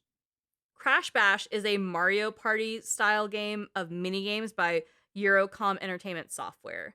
So with Crash ending the year prior, Insomniac took that note and pushed their last Spyro game this year. Oh, okay. And now, for the last Spyro game in the Insomniac trilogy, here we go.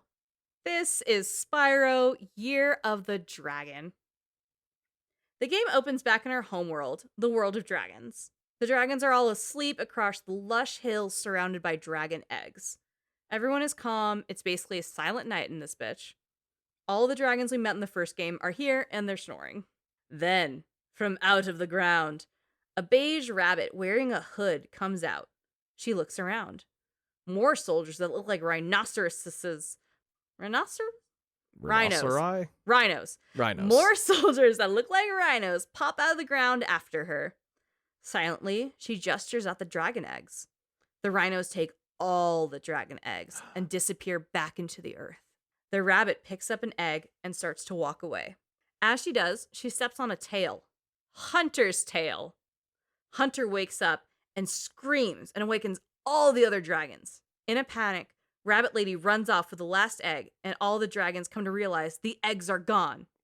Spyro is disappointed. I can see why. We cut to another scene that's in a castle with eggs on pedestals and this great grand, stained glass window moment. We find out that the rabbit's name is Bianca, and she has come to a throne with an egg in her hand, and she offers it. She says, "They managed to capture all the eggs, Your Highness." We then meet a turquoise alligator, the sorceress, the ruler of wherever the fuck we are right now. I love that Spyro's the only mythical creature. Everything else is like a rabbit. Yeah, and there was the hedgehog in the last one, or the porcupine, whatever. Yeah, it's the professor, yeah. Yeah, and then the fawn, and we get all these real animals and then dragons. Yeah, there's no Pegasuses or anything like that. They're like, fuck it. Right. Animals and dragons, it's You're fine. Really picking the hardest words to pluralize. Yeah, I'm not good at that either.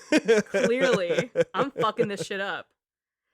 This is also our first female villain, so progress? Okay. All right, go Spyro. The sorceress is happy the eggs are here and tells Bianca to close off the tunnels. A fairy was at the window watching all of this and hears it and is like, oh oh shit, they got the dragon eggs. I gotta be a save point, though. Fuck.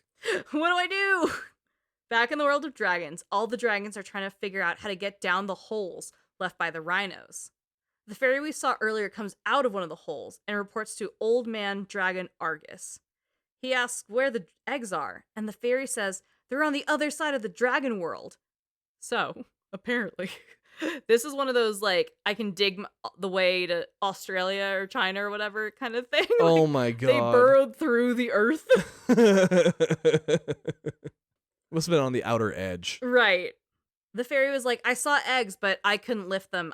They're gigantic. It's a fucking dragon. I'm tiny. I can't do this. And it's a very like Tinkerbell fairy. So if you can imagine something small and flying, you're like, yeah, you wouldn't be able to pick up a dragon egg. I get that. Yeah. Argus tells Spyro he's got to go after them because he's the only one who can fit down the holes. Hunter hears this proposition for Spyro, not for him, and goes, hell yeah, we got to go save them. Let's go get those eggs. Hunter was not involved in this until he made himself involved in this. Fucking Hunter. He's the worst. Hunter dives face first into a hole and immediately gets stuck. Argus hits him really hard with his tail and Hunter goes flying down into the other side of the world. This Winnie the Pooh ass. I know. Spyro jumps down the hole with ease because he's little. He just trots down it. Right, he's like, all right, bye. On the other side of the world, we see lush mountainside village called Sunshine Spring. Spyro runs around a bit, and as he starts to go through a portal to look for eggs, Bianca shows up to intimidate him. She tells him she hid all the eggs all over the world and to leave it alone because they're her eggs now. I'm sorry, hold on. The rabbit hid the eggs? Oh no, I didn't catch that until you just said it right now. I had to lay it out like no. that. Oh, I fucking hate this. Bianca is the Easter Bunny? Easter Bunny confirmed. See, it's not all just animals. That's a mythological creature, right? The Jesus rabbit? Yeah. Okay, yeah, that is a mythological creature. You're right. I win. Anyway, she tells Spyro to go fuck himself and ends her whole sentiment with, you won't like me when I'm angry. Ma'am, that is copywritten. That's the Hulk's phrase. You can't use that. Why are you just stealing other people's catchphrases? Now, if that's her thing, is using other people's catchphrases, that's pretty funny. No, it's not, but that would be a very funny trope for a character to just steal other people's lines. But just in this case, no, you're not the fucking Hulk. No. Hunter is also there, helping no one. He serves as this game's tutorial dropper, but other than that, widely useless. He'll be like, hey, Spyro, I bet you can glide over there. Let's do it. And then he's like, yeah, press fucking X or whatever. Yeah, it's Hunter. I'm not expecting much from him. As you can imagine, you have to go visit different worlds and collect the eggs that have been scattered through the lands. While this has a very similar structure to the last games, there is one big improvement in this game that came in the level design. Levels here have mini-games within, or places where you could play as different characters. This would be the first in the Spyro world where you don't have to play only as Spyro, and some of the minigames are genuinely really cool.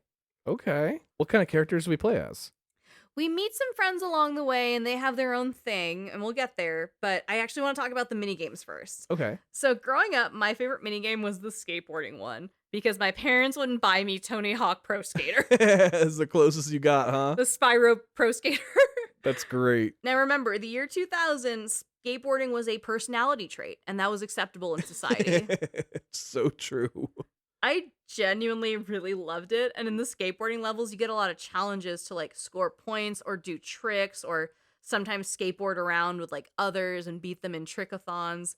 It is genuinely so much fun, and I mean, I haven't played Tony Hawk because my parents never bought it for me because I was a child, and then I grew up, had my own money, and was like, why would I buy this game?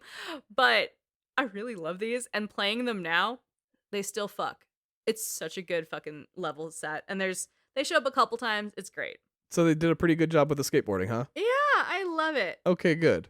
There are a handful of characters you can play as in this game, including Spyro, obviously. But let's meet a couple of them, starting with Sheila. Sheila is a kangaroo who's got like some serious hops and bouncy movement, and she's available to unlock here in future hoppy minigames with 300 gems. Oh no. No, this is a character you have to pay to unlock. You know what that means. The return of Capitalism Bear. God damn it, Moneybags. That's right. Mr. Moneybags will unlock Sheila for you for 300 gems. I was gonna comment on the diversity of animals they use in this game, but then you ruined it with fucking Moneybags showing up. Oh, capitalism ruined the party. I'm sorry, Tom. Once again. Now, there are a few levels with minigames where you play as Sheila, so if you want to hundo the game, you do need to pay to play, which really sucks. Yeah. I mean, you're not using the gems for anything else. Like, there's no in-game store. This is the only place you can use your gems, but it's still like, fuck you, Moneybags. Yeah, but you didn't get to keep the gems that you got at the end of the last game. Yeah, it feels bad and it never stops feeling bad. Capitalism Bear is like, the sorceress was paying me to imprison this war criminal, but if you pay me 300 gems, I'll just be super chill about it and let her out, because he is aiding and abetting war crimes. It's because jail doesn't exist for people with money. He should be reported to the UN. Spyro starts checking out some worlds to recover eggs, and eventually, Bianca will roll up and tell you to back off. Spyro and Hunter are like, no, fuck you. She's a boring baby, and Spyro is not interested. Although, Hunter kind of thinks she's cute, which is really gross and annoying, because she's like, also a war criminal. So back to the levels in this world. When you defeat a level, an inhabitant of that world will follow you out and help you travel to the next kind of section of the game's map. So this is like the Balloon Man. Yeah. In this specific one, it is actually also a balloon. Oh, okay. Once you have a representative from each area to help with your balloon, you're able to travel to the next world area to keep saving the eggs. It's kind of a nice gesture that Spyro continues to bring communities together, and they're like really rallying behind him now to be like, hell yeah, get your eggs, man. Yeah, at least this time he didn't get kidnapped. Yeah, this time it's like, all right, I was just told to go by Argus, my elders. Yeah, I'm fighting for the cause of like the dragon hood. Yeah, and the dragons are the ones that got kidnapped, and he's like, I've been there. They're Let's still go. useless. Yeah, they're eggs. No, but the other dragons. Oh, well, they can't fit down the hole to get to the world. They're too fat. Because they're useless. With the balloon labor fully sorted out, Spyro hops on to go to Midday Gardens, the next world to have eggs hidden. Sheila also tells you it's closer to the sorceress who's behind all this bullshit, so that's fucking great. As Spyro leaves, we get a cutscene of Bianca the bunny being yelled at by the sorceress. The sorceress is mad that Bianca hasn't killed Spyro, but Bianca's like, he's not afraid of anything. I can't fucking get under his skin. The sorceress is like, get over it. Here's a spell book. Go fucking kill him. Bianca is like, you want me to murder him? The sorceress says, I don't give a shit if he's murdered or not. Just kill him. And she's like, okay. Nearby, there's a rhino that Bianca kind of waves around, does some magic on, and he turns into a little bunny. So she's like practicing her magic? Yeah. And Okay. she looks and she's like, oh, that's not scary at all. Shit. So then she turns it into a giant bug that's like 10 feet tall to fight Spyro. Yeah, fuck that. It looks like a frog with teeth. Does it still have the personality of a rhino? What is the personality of a rhino? Angry? I don't know. Yeah, he's angry. He's a boss fight. Okay. So this looks like a frog with like shark teeth. It's fucking horrifying. And his name is Buzz. Frog with shark teeth. Fuck that. Right? And he's huge. Because then you can use his tongue to like pull you in. Ew! I think that might actually happen. It's been a minute. I played all these back to back to back, so they're kind of blurring a little bit. I apologize. I imagine so, because the new trilogy also, they all look exactly alike. Right. Which is the one that I played, so it's hard. Yeah. Anyway, Spyro flies right into Buzz's molten lava arena and is met with Sheila. Sheila says she heard about an ambush and she's here to help you out because Sheila is a down-ass bitch. Hell yeah, Sheila. You only play as Spyro, but it's this great battle of headbutting the frog into the molten lava and avoiding its attacks while Sheila actually helps and like stomps this frog the fuck out in the lava to help you get through the level. So you're like, hell yeah. Yeah, you're not useless. You're not Hunter. You're not Allura. You're actually down in the trenches fighting with me. Fuck yeah. After you stomp this frog monster out, which is such a great sentence to say out loud, Spyro continues to Midday Gardens. It's the same shit. You go through levels in this world, you rescue some eggs, Bianca shows up occasionally to be like, hey, stop doing that. I'm doing a thing. you should leave it alone. And Spyro's like, shut the fuck up, I'm getting the eggs. She showed up at the beginning being like, haha, I hid them. Good luck finding them. That's basically a challenge. Right? She's an Easter bunny. What do you expect us to do? Yeah. Moneybags also has another friend under captivity that you could pay to unlock. And you should, because this is Sergeant Bird. Now, he can fly, but I think he's a penguin. Like, I'm 90% sure he's a penguin, which don't typically fly. No. Anyway, he likes to blast shit. So once he's out of the cage, he hits Moneybags with his blasters. Moneybags is thrown off of a building, and it's the best I've ever felt about it because fuck Moneybags. Fuck Moneybags. And that's where they got the idea of throwing people off from Spider-Man. I don't know. Where Spider-Man pushes people off a building, like, as just a fucking thing he does. Yeah, and we're supposed to believe that he has like this special web shooter that brings people back to the side of the building. Yeah, right. You killed so many people, Spider-Man. Even if he does, all those necks are snapped. Yeah. Don't play like no one's dead. Who's gonna get them down? As you can imagine, after Spyro helps out the locals in their little portal world, a representative comes to help him with transport. So once he's gotten all the fucking eggs, he can move on to the next area. Once Spyro is ready to move on, he gets into what they keep calling a whirligig, which I do not trust. It's just kind of a platform with a propeller. Okay. We head on over to Evening Lake. Between these sequences, we get treated to a cutscene of the sorceress screaming at Bianca to get her shit together. She is like, I am so let down by your incompetence. Bianca says the eggs cannot be worth all this trouble. Like, let's just fucking give up. Lazy. The sorceress tells Bianca that the eggs are what brings magic into the world. And if there's no magic in the world, she'll die. The sorceress pulls over a lowly goon and turns him into a gigantic monster, even bigger and badder than Buzz, to fight Spyro. Oh no. Once again, Spyro lands in an arena with the monster. But this time, Sergeant Bird is here to help. With this guy, he can shoot you with his big-ass ray gun. But it's okay, because Sergeant Bird is dropping ammunition from Spyro. Hell yeah. This one is even more fun than the last boss battle, and it's continually changing and evolving and adjusting how you have to play and make it a little harder. Oh, it's so much fun. This is why this is the best game of the series. Really, just every boss battle is really fun? Yeah, there's just more and more sections of boss battle where it just gets incrementally harder and trickier, and you have to be watching these kind of angles, and it just adjusts how you have to adapt to play, and it's so much fucking fun. Okay, cool. Anyway, Spyro takes his ass out and carries on to Evening Lake World. Do you want to know what you do in the Evening Lake World? I feel like it's going to be like a Friday the 13th situation.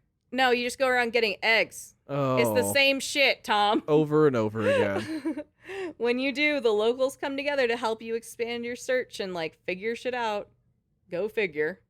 You know, it's not great by today's standards. It's a little repetitive. It's no Last of Us, I'll give you that.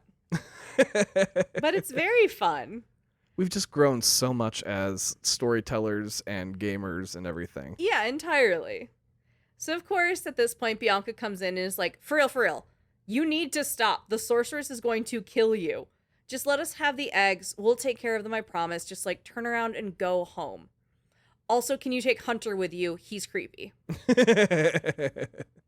Like, Hunter hasn't done shit. We've had 2 boss battles with strangers we barely met helping and, like, kicking ass. We've known Hunter for what is now the second game, and he's done nothing. Yeah, Hunter is completely useless, but I've also just been noticing, like, with Bianca, I got the feeling, like, right out the gate, she wasn't doing this, like, maliciously. She wasn't doing this by her own volition. Like, she had to do this for somebody else. Yeah, that she's under someone's thumb. I get you. It felt like she was showing the rhinos where the eggs were more so than going after them. Yeah. She doesn't have that killer instinct. Yeah, definitely. So she is probably very much like what Spyro was under, I feel like already, that she was kind of kidnapped. Yeah. Anyway, at one point, Bianca is able to capture Hunter and puts him in a cage. She goes over to Hunter to give him an apple and apologizes to him for all of this happening. Bianca tries to appeal to Hunter and tells him that the magic will be lost in the world if they can't keep the eggs. She tells him about how the sorceress banished all the dragons to the other side of the world, but didn't realize she needed the magic to sustain her life as a sorcerer. It's so fucking messy. Hunter is like, damn, that's crazy. Hunter's so dumb. He also has like a big crush on her, which I really don't like because that's straight up Stockholm syndrome. Like you mentioned that in the last one. This one, he's like, she kidnapped me, but she cute. What's up? Well, he was saying that from the beginning, though. Yeah, he fucking sucks. Yeah. So in this world, when you get everyone together, instead of a balloon or a whirligig, you get to ride a rocket. This game is nonsense. It's the 90s, Tom, and it was the year 2000. I love this. We survived Y2K for this? Now, Spyro is taking to the sky like a billionaire on his fucking rocket to get to the next land, which is so much fun. When the rocket is ready for launch, Spyro hops in and goes to the fourth and final world of this game. You know, fun shit. Now, naturally, like we were expected, there's a cutscene and a sabotage. Let's fucking go. Oh no. In this cutscene, we see the sorceress again being like, what the fuck? All of you are so incompetent. She's sick of everyone's shit, and she says she's going to create the monster to end all monsters and destroy all the dragons. She is pissed. Bianca is scared of this and is concerned with killing dragons. The sorceress doesn't give a fuck, and she says all she needs is the wings. Bianca's like, wait, what? The sorceress is like, you see, the magic is stored in the wings. Bianca's like, are you fucking serious? You just need their wings? So, like, why are you killing them? Can't we just, like, pop a wing off and chill? Oh my god, that's still really dark. Yeah, the sorceress is like, no, I need them to make a spell to make me live forever. And Bianca's like, are you fucking kidding me? This is ridiculous. I'm over it. Switching sides. Definitely need to, because it just sounds like she keeps moving the goalpost. Yeah, entirely. The sorceress is like, well, I'm gonna kill the dragons, and then I'm gonna kill her afterwards. I hate everyone. It's so hard to get good help these days. No one wants to work anymore. No, it's nobody wants to work for you, you fucking lunatic. None of them will ever understand that, Tom. No one who has ever said that sentence understands that sentiment. That's fair. Anyway, the sorceress grabs one of her goons and makes a big-ass monster, but we don't see what the monster looks like until we hit the arena, which is kind of cool. Well, that's good. Here we're met with, like, kind of a Yeti snowman guy that we met earlier and still, like, no other friends. So, like, Sheila helped once, she's out. Sergeant Bird helped once, he's over it. Now there's this Yeti that we've unlocked at some point, and he's like, what's up, dude? I'm gonna help with sending over rockets so Spyro can shoot at the monster. So the Yeti's on our side? Yeah. Damn, so we still don't get to fight a Yeti. I know, we see one Yeti unalive itself, and then the other Yeti's like our homie. So no, we never get to fucking go full Matterhorn on anyone. It's the perfect matchup, and they just kept dropping the ball. Snow and ice, you know, not in this one. Now this monster is big and can fly and has like a force field around it between rounds, which is so fucking cool. Like, truly an amplification of each boss is why this is the game people remember playing. Because they're like, this is so much fun. Let's fucking go. This boss's name is Scorch, and he looks like a man-bat. Not Batman, but if you know what I'm talking about, man-bat. Hell yeah, Man-Bat's fucking terrifying. Man-Bat's the scariest shit ever. If you haven't seen Man-Bat, it's a 6-foot-tall bat. And it was a contemporary to Batman for a little bit, but is so hideous to look at. I don't think they've committed him to any of the films. I'm sure he's been in cartoons. I know he's in some of the Arkham games. Yeah, he's terrifying in the Arkham games. Yeah. Oh, it's so good.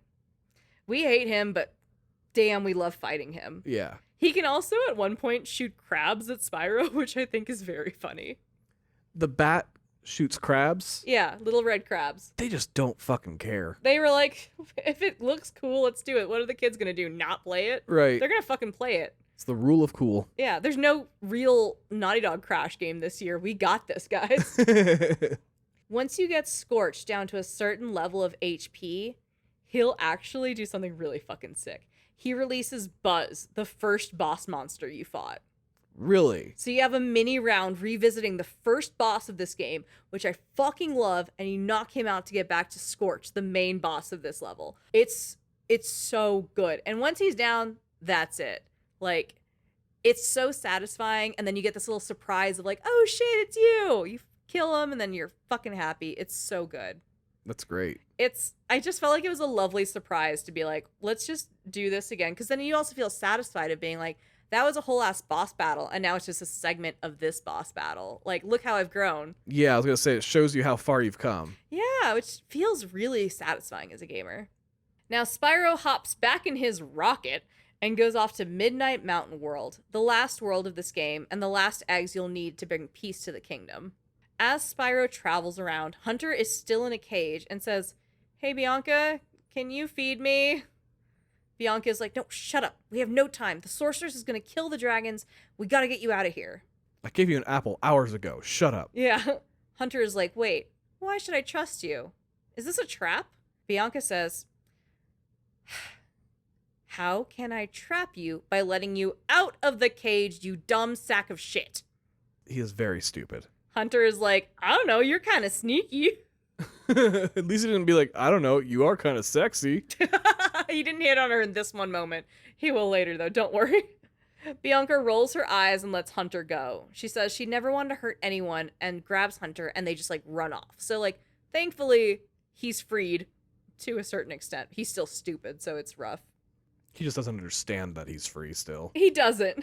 Spyro lands in Midnight Mountain Worlds, this gorgeous world with, like, purple crystal tones. Like, aesthetically, this one's really pretty. Bianca shows up at Spyro's feet and says, "Hey, you need to get more dragon eggs, and then we can work together to open a portal to the sorceress and stop all of this." So now baby girl has just fully switched sides and is here for us. I'm like, okay. Still wants you to collect dragon eggs. Yeah, like, but I'm not going to say no to the help, you know? Moneybags is unbothered by this war-torn land and once again extorts you to unlock more prisoners of war. Probably extorting the fucking sorceress too. I fucking hate Moneybags so goddamn much. Just at my core, this is not a character I enjoy. When Spyro has enough eggs, which means enough magic, energy, and like vibes, Bianca is able to open the portal into the sorceress's hideout, where Spyro can finally confront her and put an end to this bullshit. Spyro flies off alone to the sorceress's lair and is met by Agent 9, someone we helped save from Moneybags. Now, Agent 9 is a monkey with a gun. Is it like a secret agent? Yeah. Okay, good. It's fucking sick. It's got like a spacey looking gun, because you can't just put a regular gun in a kid's game. Like, that's pretty fucked up. So it has to be like a space looking gun, but yeah, it's great. So he's not 00 Sapien. No. Well, that would be fun. The sorceress has no cutscene or intro or anything, which is really cool. We're just dropped into her arena, where she waves her magic scepter and shoots energy fire at you. Which, like, we've dealt with scepters before. I got you. Yeah. Agent 9 drops full cannons down from the sky for you to use and hit her from afar, and this is so much fucking fun. You've been saying about every single one of these boss fights for this game. I love the boss fights in this game. He drops cannons from the sky. She is way more difficult than the other bosses, and she changed up her attack patterns and styles from pew-pews to like balls of energy, and she can also take out your cannons with one hit, so you have to be very fast, careful, and specific with how you shoot her. Do you feel like Cuphead took a lot of notes from the boss fights in these games? I'm sure this did lead to a lot of that kind of running gun boss world fighting, because like this is exactly kind of the evolution that you like to see in Cuphead and in these other kind of games. Like, it's impossible to say, but let's just say yeah. Okay. Once you manage to kill through her health bar, the sorceress falls into lava and is eaten up like the goddamn Terminator again. Because Insomniac only knows how to end a game one way. Still flipping you off. You know that scene where Doc Ock gets eaten by lava in Spider-Man? Same shit. Spyro is then back in the grassy knoll of the Dragon World. He's being interviewed by the Yeti, our homie, who is praising him for saving the eggs and defeating the sorceress. He asks Spyro, "Hey, what are you looking forward to next? Maybe a vacation at Dragon Shores?" Spyro's like, "I don't know. Jesus Christ." The Yeti, like, dies laughing and is like, "This is fucking hysterical." And Spyro's like, "Wait, have you seen Hunter? He's been missing, so that's, like, pretty concerning." Spyro hops away from the interview and is now talking to the professor and Elora. The professor is like, "I was over here, but now I'm here. Ah." And Spyro's like, "You know, shit happens. Whatever. Deal with it, man." It's called a glitch. Exactly. Elora asks Spyro when he'll visit her, but Spyro is like, hey, but for real, I don't know where Hunter is. Like, he followed me and now I don't know where he is. Has anyone fucking seen him? Yeah, who cares? The professor and Allura are like, I don't know. And they go off into a portal and leave. Not my problem. Spyro comes up on Sheila, the kangaroo, and is like, hey, do you know where Hunter is? Sheila's like, Hunter made me promise not to tell you where they went. What the fuck, Hunter? Spyro's like, they? And then Spyro rolls up on a site of fireworks, possibly celebrating that the sorceress is gone, where Hunter and Bianca are smooching. No. Spyro is like, what the fuck, man? His incessant hitting on her worked. Okay, I don't want to push that narrative that wearing someone down will get them to love you. Oh my god. But yes, it worked. Yeah, no, the whole situation is definitely she was genuinely interested in Hunter from the beginning. She just needed to get past all this bullshit before she could take time to, like, go out with him. There were politics.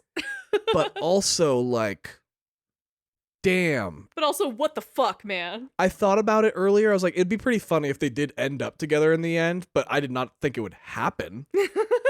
Holy shit. That's hilarious. Do you think that's a ballsy choice? I think it's a great choice. Okay, you're like, it's unexpected, but it is fun that they took it that way. Yeah, definitely. So Spyro's like, are you fucking kidding me? And then Allura comes up and is like, dude, relax, enjoy the fireworks. Like, put your shit aside. It's fine. They are. She sits next to him, and Allura and Spyro kind of cuddle a little bit to watch the rest of the fireworks. Aw. And that is Spyro 3. That's the end, huh? There was some fireworks, and that was it. Okay, wait. There's one last thing. What is there? So in Endgame, Moneybags sees Spyro and is like, what up? I just found a dragon egg. I'm going to sell it for a shit ton of money. And like walks away. And you're like, are you fucking kidding me? I spent hours saving every dragon egg and you're just going to sell yours on like the illegal illicit market? Fuck you. So you go up and you chase him and you fire breathe on him. And every time you do, more and more gems, which are your gems that he extorted from you, fall out of his pockets. So here, you literally run around fireballing his ass to get all your money back. Damn right, and I would do it too. Oh, it's satisfying. Spyro chases Moneybags for like a long time, getting hundreds, and sometimes if you paid up, even thousands of gems back from this capitalist piece of shit until he eventually runs out of energy and says he'll give up. He'll retire. He's going to move to the swamp and be a haiku poet.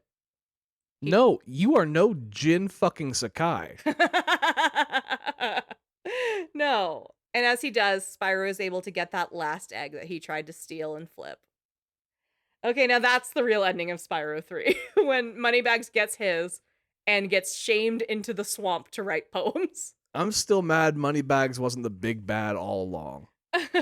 I think he is technically. Overall, yeah. Fuck Ripto, like, aiding and abetting a warlord who's hurting communities is just as bad, you know? Because you can't escape capitalism. So that's the end of the game, but I want to talk about kind of what happens with Spyro the franchise after this game. Please. So after this, Insomniac moved past the Spyro franchise after Spyro, the third Spyro, like we talked about. Ted Price basically was like, look, we did everything we wanted to do. We can't push this character further, and the team has other stories to tell, which is super fucking valid. Following Spyro, Insomniac worked on Ratchet and Clank, the Resistance games, and of course, the Spider-Man games, and the upcoming Wolverine game that I'm just dying to hear more about. Because at this point, as of this episode dropping, we've really only had like a clip of Wolverine in a bar. Right. And also, just you mentioned it, Ratchet and Clank holds such a near and dear place in my heart. Yeah, you played the most recent one as well, and it's pretty good, right? Yeah, I really enjoyed it. The no loads was really incredible. Oh, I love that. They hide it in cutscenes and shit, but still, it was still really well done. Who's mad about that? No, Yeah. I wasn't. I love that. So, you know, Insomniac is like, I'm over it, let's go. But Spyro as a franchise moved on. While Insomniac pivoted to these new projects, the Spyro fan base is like, we need more. So, 2 years later, in 2002, Digital Eclipse put out Spyro Season of Ice for the Game Boy Advance. And after that franchise bopped around through like a handful of developers and publishers and platforms, it kind of started to fizzle, and it just never really had that same acclaim and love as the original Insomniac trilogy, which is kind of just anecdotally called the Spyro trilogy, which I love that it's kind of mean about the other ones, but Right. this is the first big one and it's great. Well, yeah, they were kind of built all together, like you said, Lord of the Rings style. Any dragon property is Lord of the Rings to me, so you really can't get that away from how my brain works. Right, but I just mean the back to back to back nature of it all. Certainly. Now, nearly 20 years later, for 2018 Spyro's Reignited Trilogy, most of the gang came back together. Tom Kenny, like I mentioned, came back to re-record some voice lines and do the voice for the first game. Even Stuart Copeland recorded some new music and gave his blessing on the remastering of his original music. Yeah, he really did just love this series and the music that he put forth with it. His entire family did. Because as of today, Stuart Copeland's son, Patrick, the son that loved Spyro, is now a game developer at Insomniac Games. Get the fuck out of here. Stuart has said he's very proud. Nepotism's very real. I think it's a very sweet story about a boy chasing his dreams. No, it truly is. That's really fucking great because, he's using it to trace a real true passion. Totally. Insomniac was not behind the development of the Reignited trilogy, but they've clearly been very happy about it. So much of their original vision came back around for the Reignited trilogy, and the team was happy to share as many assets as they could, but they were like, hey, you know what? If you want to do this, go for it. It's not impossible. It's totally doable. Here's all the tools we have. And Toys for Bob, the developer who had been overseeing some previous Spyro franchises, like in the Skylander world, took on rebuilding these 3 games with the help of Insomniac. The Reignited Trilogy was announced and released in 2018 in tandem with their sister series, Crash Bandicoot. Now, Ted Price did an interview before the release of the Reignited Trilogy where he talked about what a beloved franchise Spyro is and that was very classy about the whole thing and actually wished them well. Ted Price said that the people at Toys for Bob were really good people, they are artists at heart, and that his team was consulted and included as much as they wished the entire way through development. In its first week, Spyro, the Reignited Trilogy, sold over 1 million copies, a feat that took the original game a full year to complete. Damn. And the world was good again. And that is everything I've got for the Spyro trilogy. Thank you so much, Andrea. Yeah, I really loved these games growing up. I also played Crash. I played both sides. I can't pick a side. Right. It happens. But Spyro just feels very close to me, and I really wanted to learn more about it, and finding out that like the whole Copeland family is involved with Insomniac and how classy Ted Price is as a creator and a leader of this group really inspired me and made me really happy. And this game is silly, and it was very fun to replay it. I'm not gonna lie, I had a really good time playing through these. A couple frustrating moments, but overall, very fun. Yeah, it's one of the rare games that you played as a child, too. Right, like I said, I didn't have a lot of games. I had a lot of hand-me-downs, which is why I'm like, well, I guess I'll just play this over and over again. I'm gonna turn this into a skateboarding game now because I can't get the real skateboarding game, so we're gonna do this. And I'm glad you explained for me anyway, the whole Skylander thing, because I really didn't understand how Spyro went from the Spyro games to this whole Skylander stuff. I still kind of don't really get it. I'm not gonna, and these are the only 3 that I've played. I did not get into Fire and Ice. There is a game about Sparks, the Dragonfly. There's a whole Skylander thing that has kind of an amiibo toy structure with it. Yeah. I was out of the loop. I'm not trying to get back in the loop. I have other games to play, you guys. I'm busy. But yeah, that is Spyro. I was going to say, you just gave him 3 in a row, and you haven't really done that yet. No. It was a lot of games. Yeah. But if you did enjoy and had fun with me, please leave a like and subscribe if you want to. I'd really appreciate it because you can help boost this show and get in the hands of more people. If you want to see our other episodes or check out some of the backlog or learn about us, you can check out our website, theothercastlepodcast.com. That's theothercastlepodcast.com. And over there, you can also find links to our Patreon. You can also find links to our Discord.